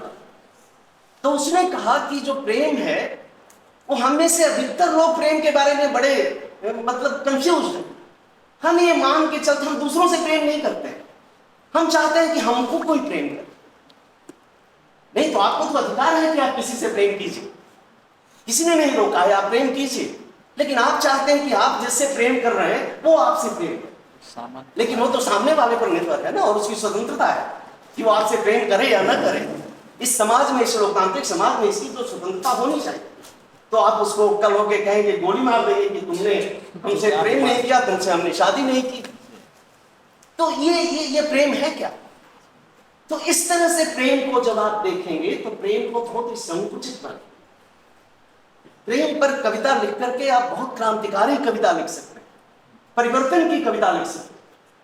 त्रिलोचन जैसे कवि ने बहुत छोटी सी एक कविता लिखी है 2 लाइन की, कि मुझे जगत जीवन का प्रेमी बना रहा है प्यार तुम्हारा। मैं तुमसे प्रेम करता हूं, इंटेंस लव करता हूं, मैं तुमसे इतने गहरे रूप में जुड़ा हुआ हूं। ये मुझे सिखाता है ये प्रेम कि मैं कैसे दुनिया से इसी इन्वॉल्वमेंट के साथ जुड़ूं, दूसरे लोगों के साथ भी मैं इतना ही इन्वॉल्व होकर के जुड़ूं। ये प्रेम हमको सिखाता है। आचार्य रामचंद्र शुक्ल ने क्या कहा था? देखो मित्रों, मैं एक बात बहुत साफ साफ कहना चाहता हूं, और बहुत सारे लोगों में मुझे ये चीजें दिखती हैं, बड़े कवियों में भी और छोटे कवियों में। वो है आत्मग्रस्तता। कविता आत्मग्रस्त नहीं होती, कविता आत्मग्रस्त नहीं करती, कविता आत्मबद्ध नहीं करती। कविता हमेशा आत्म का विस्तार करती। आचार्य रामचंद्र शुक्ल ने कहा कि शेष सृष्टि से हमें जोड़ती है, वो हमें हम पर आकर के खत्म नहीं होती। लेकिन हमारे बहुत सारे जो कवि मित्र लिखना शुरू करते हैं तो वो मानने लगते हैं कि अरे मैं तो बहुत बड़ा कवि हो गया, 10 कविताएं छप गई तो बहुत बड़ा कवि हो गया। इस साहित्य की दुनिया बहुत बड़ी है। अभी बहुत सही बात कह रही थी कि बड़े बड़े कवि भी जो होते हैं, महानतम कवि होते हैं दुनिया के, वो साहित्य के समुद्र में एक बूंद की तरह होते हैं। तो ये बहुत बड़ा जो ये पाल लेते हैं कि हम बहुत बड़े कवि हैं, बहुत बड़े लेखक हैं, हमने जो लिख दिया वो तो अंतिम सत्य है। तो ये सब चीजें साहित्य लिखने वाले को कम से कम इस तरह से आत्मग्रस्त नहीं, अपने चीजों को लेकर के बहुत ज्यादा आत्मग्रस्तता नहीं होनी चाहिए, उससे चीजों को उभरने की जरूरत है। मैं फिर कहूंगा कि चीजों को जटिलता में देखने की जरूरत है। चीजों के बहुत सारे डायमेंशंस हैं, उस डायमेंशंस में उसको देखने की जरूरत है। बहुत सरलीकृत ढंग से हमको किसी भी चीज के बारे में निर्णय नहीं लेना चाहिए, चाहे वो कोई घटना ही क्यों हो, कोई वस्तु क्यों हो। उसके कई सारे आयाम हैं और उन सारे आयामों को जब तक उद्घाटित नहीं करेंगे तो कविता अधूरी है। मुक्तिबोध हमेशा कहते थे, अवतार सप्तक में जब उन्होंने पहली बार वक्तव्य दिया था तब ये बात उन्होंने कही कि मैं जितनी कविताएं लिखता हूं लगता है कि मेरी कविताएं अधूरी हैं। क्यों कहा था? क्योंकि उनका कहना यह था कि अगर मैं किसी एक अनुभव पर कविता लिखता हूं, जैसे प्रेम के अनुभव पर एक कविता आप लिखते हैं, तो प्रेम का अनुभव इतना आसान है क्या? उससे समाज जुड़ा हुआ है, उससे सिस्टम जुड़ा हुआ है, उसमें पितृसत्ता जुड़ी हुई है, उसमें धर्म जुड़ा हुआ है, उसमें जाति जुड़ी हुई है, इतनी सारी चीजें प्रेम को कहीं ना कहीं बांध रही है। तो प्रेम पर कविता लिखेंगे और ये पितृसत्ता को छोड़ देंगे, धर्म सत्ता को छोड़ देंगे, जाति सत्ता को छोड़ देंगे, तो प्रेम पर कविता तो आपकी अधूरी ही है। तो इसलिए जब भी आप चीजों में जाइए तो मुक्तिबोध को यही लगता था कि मैं जब एक अनुभूति की कविता लिखता हूं तो मेरी कविता अधूरी हो जाती है, जबकि हमारा हर अनुभव, छोटा से छोटा अनुभव दूसरे अनुभवों से जुड़ता है। जैसे वृक्ष की जड़ें आपस में उलझी हुई होती हैं, उसी तरह से हमारे एक अनुभव दूसरे अनुभव से, एक यथार्थ दूसरे यथार्थ से, तीसरे यथार्थ से, चौथे यथार्थ से उलझा हुआ होता है। तो मुक्तिबोध कहते हैं कि मैं संपूर्णता में चीजों को पकड़ना चाहता हूं, और इसलिए वो लंबी कविताएं लिखते, इसलिए वो छोटी छोटी कविताएं नहीं लिखते थे, क्योंकि एक साथ सारे सत्य को वे आयत्त करना चाहते। तो मुझे लगता है कि ये जो चीजें हैं, ये जो अधूरी कविताएं हैं, ये अधूरी कविताएं लिखने से बचें और एक तरह से चीजों को जटिलता में आप पकड़ने का प्रयास करें, ये कोशिश होनी चाहिए। ये सही है मित्रों कि आप सभी अभी लिखना शुरू कर रहे हैं और मैं बड़ी कविता की बात आपसे कर रहा हूं। स्वाभाविक है कि लिखना आदमी शुरू करता है अपनी अनुभूतियों से, अपनी पीड़ा से, अपने दर्द से लिखना आदमी शुरू करता है, लेकिन उसका लिखना बंद हो जाएगा अगर उस पीड़ा को, अपने दर्द को, अपनी पीड़ा को अगर दूसरों की पीड़ा बनाना वो नहीं सीखेगा, अपने अनुभव का अगर विस्तार नहीं करेगा, तो 18 साल में वो कविता लिखना शुरू करेगा, 25 साल में उसकी कविता मर जाएगी, खत्म हो जाएगी। बड़े बड़े जो मतलब लेखक होते हैं, अज्ञे जैसा है जिसने एक महान उपन्यास लिखा हिंदी का, शेखर एक जीवनी, दूसरा उपन्यास उससे खराब उपन्यास, बहुत खराब उपन्यास, तीसरा उपन्यास उससे भी खराब उपन्यास। तो आप में अगर अपने भीतर से आप चीजों को लिखेंगे तो एक रचना, दो रचना तो आप बहुत अच्छा लिख देंगे, लेकिन आप अपने अनुभव का विस्तार आप नहीं करेंगे तो आपकी रचनात्मकता धीरे धीरे मरती चली जाएगी। लेकिन प्रेमचंद शुरू कहां से करते हैं? बड़े घर की बेटी से शुरू करते हैं, वो पंच परमेश्वर से, जिस कहानियों की आज हम लोग क्लास में आलोचना करते हैं। लेकिन वो प्रेमचंद धीरे धीरे ग्रेजुअली आगे बढ़ते हैं क्योंकि उनके अनुभव का विस्तार होता है। पहले वो गांधीवादी हैं, फिर गांधीवाद को छोड़ते हैं, फिर सोवियत संघ की क्रांति से प्रभावित होते हैं, ग्रेजुअली आगे बढ़ रहे हैं और उनकी कहानियां रॉकेट की तरह आगे बढ़ रही है, उपन्यास रॉकेट की तरह आगे। तो जो अपने अनुभव का विस्तार करेगा, संसार के दूसरे अनुभवों से अपने आप को जोड़ेगा, वो कभी पुराना नहीं होगा। मरते दम तक प्रेमचंद नई से नई रचनाएं लिख रहे थे और महानतम रचनाएं लिख रहे थे। नागार्जुन मरते दम तक सिर्फ कविताएं लिखते रहे क्योंकि वे अनुभव का अपना निरंतर विस्तार करते रहे। तो मैं अंततः वही आचार्य रामचंद्र शुक्ल की बात कराऊंगा कि कविता एक तरह से आत्मबद्ध नहीं है, वो हमारे आत्म का विस्तार है। हम अपने आत्म का, हम अपने अनुभव का, हम अपनी संवेदना का जितना ज्यादा विस्तार करेंगे हम उतने ही बड़े लेखक बनेंगे।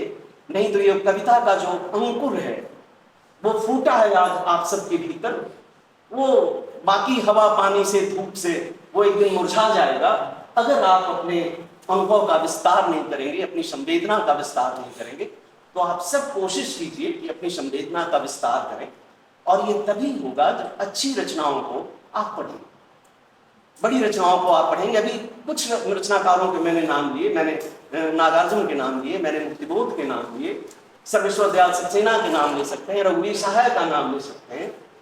इसमें आगे के दौर के कवियों में आप आलोक ढंगवा का नाम ले सकते हैं, आप वीरेंद्र नगवाल का नाम ले सकते हैं, आप राजेश जोशी का नाम ले सकते हैं। इस तरह से फिर आगे बढ़ते चले जाइए। वो कवियों की एक पूरी परंपरा है। हमारे छत्तीसगढ़ के एकांत श्रीवास्तव तक वो परंपरा आती है, विनोद कुमार शुक्ल से लेकर के छत्तीसगढ़ के एकांत श्रीवास्तव तक आप उनको पढ़िए। तो इस तरह से आप चीजों को, अच्छे कवियों को पढ़ेंगे, अच्छे लोगों को पढ़ेंगे तो स्वाभाविक है कि आपको एक रास्ता मिलेगा। सब मित्र कह रहे हैं कि आपको पढ़ना चाहिए। पढ़ना इसलिए चाहिए कि अपने दौर की कविता, अच्छी कविता को जो आप पढ़ेंगे तो आपको एक रास्ता मिलेगा कि कैसे वो अपनी बात को कितनी अच्छी तरह से कहते हैं, कितने अच्छे बिंबों में कहते हैं, कितनी जटिलता में चीजों को पकड़ते हैं। ये रास्ता आप सीखें। आपको किसी को इस तरह की चीजों को सिखाने की जरूरत नहीं पड़ेगी, आप खुद सीखते चले जाएंगे। लेकिन अच्छी रचनाओं को आप पढ़िए। और सबसे अंतिम बात जो मैं पढ़ने को लेकर के हो रही थी, देखो आज बच्चों के सामने आज संकट बहुत ज्यादा है, आपकी पीढ़ी के सामने। मैं जब बड़ा हो रहा था, आप लोगों की उम्र में जब मैं था, तो पटना में मैं रहता था और वहां सबसे पहले मैं किताब की दुकान में जाता था तो केदारनाथ सिंह की कविताएं दिखती थी। शायद सबसे पहली किताब जो मैंने खरीदी है केदारनाथ सिंह की खरीदी है, सर्वेश्वर दयाल सक्सेना की खरीदी। लेकिन आज इतनी किताबें छप रही हैं क्योंकि छपना बहुत आसान हो गया और कूड़ा करकट का इतना ढेर है कि उसमें से अच्छी रचनाओं को, अच्छी किताबों को, अच्छी कविताओं को ढूंढना बहुत मुश्किल है। ये समस्या तो नई पीढ़ी के साथ है, लेकिन मुझे लगता है कि आपके साथ जो दूसरे लिखने पढ़ने वाले लोग हैं उनसे आप चर्चा कीजिए, बात कीजिए कि हमको किसको पढ़ना चाहिए, कैसे आगे बढ़ना चाहिए। तो ये संकट थोड़ा सा है कि बहुत ही कूड़ा करकट आपके पास है और खास करके इस मोबाइल में तो ऐसी ऐसी कविताएं आ रही है, उसी को महान मान लेंगे क्योंकि 200-400 लाइक उसको मिल जाएगा और फिर उसी की तरह आप लिखने लगेंगे और फिर आप बर्बाद हो जाएंगे। तो थोड़ा सा एक hindi.com है यहाँ का, क्या नाम है ये,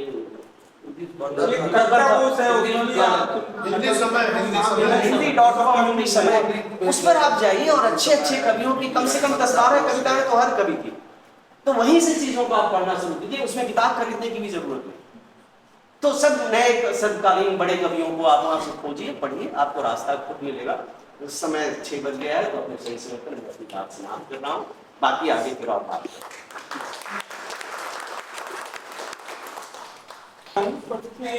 ये जैसे लिखना आप शुरू करते हैं ना, बहुत अच्छी बात है। जयराम शर्मा जी थी और मेरे को बहुत अच्छा लगा। तो एक बात जो इनकी बातों से निकल के आई, वो इनकी कविता जो है ना, पढ़ी और उससे पहले पढ़ी थी, तो ये बात है मतलब ये तय करना पड़ता है कि हम किसके साथ हैं और किसके खिलाफ हैं, ये अपन पता नहीं है। तो अपन क्या है, कई बार अपनी बात काट देते हैं। आज अपन ने ये कहा था, कल अपना हृदय परिवर्तन हुआ तो कल अपने दूसरी बात कह दी, परसों तीसरी बात कह दी, नरसों चौथी बात कह दी, खुले ही हो लेगा, पता नहीं चला क्या है। तो ये जो यदि आपका कमिटमेंट नहीं, मतलब आपको पता नहीं हमारा दुश्मन कौन है और दोस्त कौन है, हमें किसके साथ खड़े होना है, हमें गरीब का पक्ष लेना है या अमीर का पक्ष लेना है, या ये सब चीजें आपको तय करना पड़ेगी। हम किसके साथ हैं और किसके खिलाफ हैं, ये अगर तय नहीं है अपना, तो ये सब ऐसी गलतियां हो जाती हैं, फिर कि बदल जाता है। फिर सुबह अपन कुछ और लिखते हैं और शाम को फिर कुछ और लिख देते हैं, क्योंकि अपन पता ही नहीं। हाँ, शुद्ध भावना जैसे मुक्ति बोध ने कहा ना कि संवेदना ज्ञानात्मक होनी चाहिए। अकेली भावनात्मकता का काम नहीं चलेगा, उसके पीछे ज्ञान भी तो होना चाहिए ना।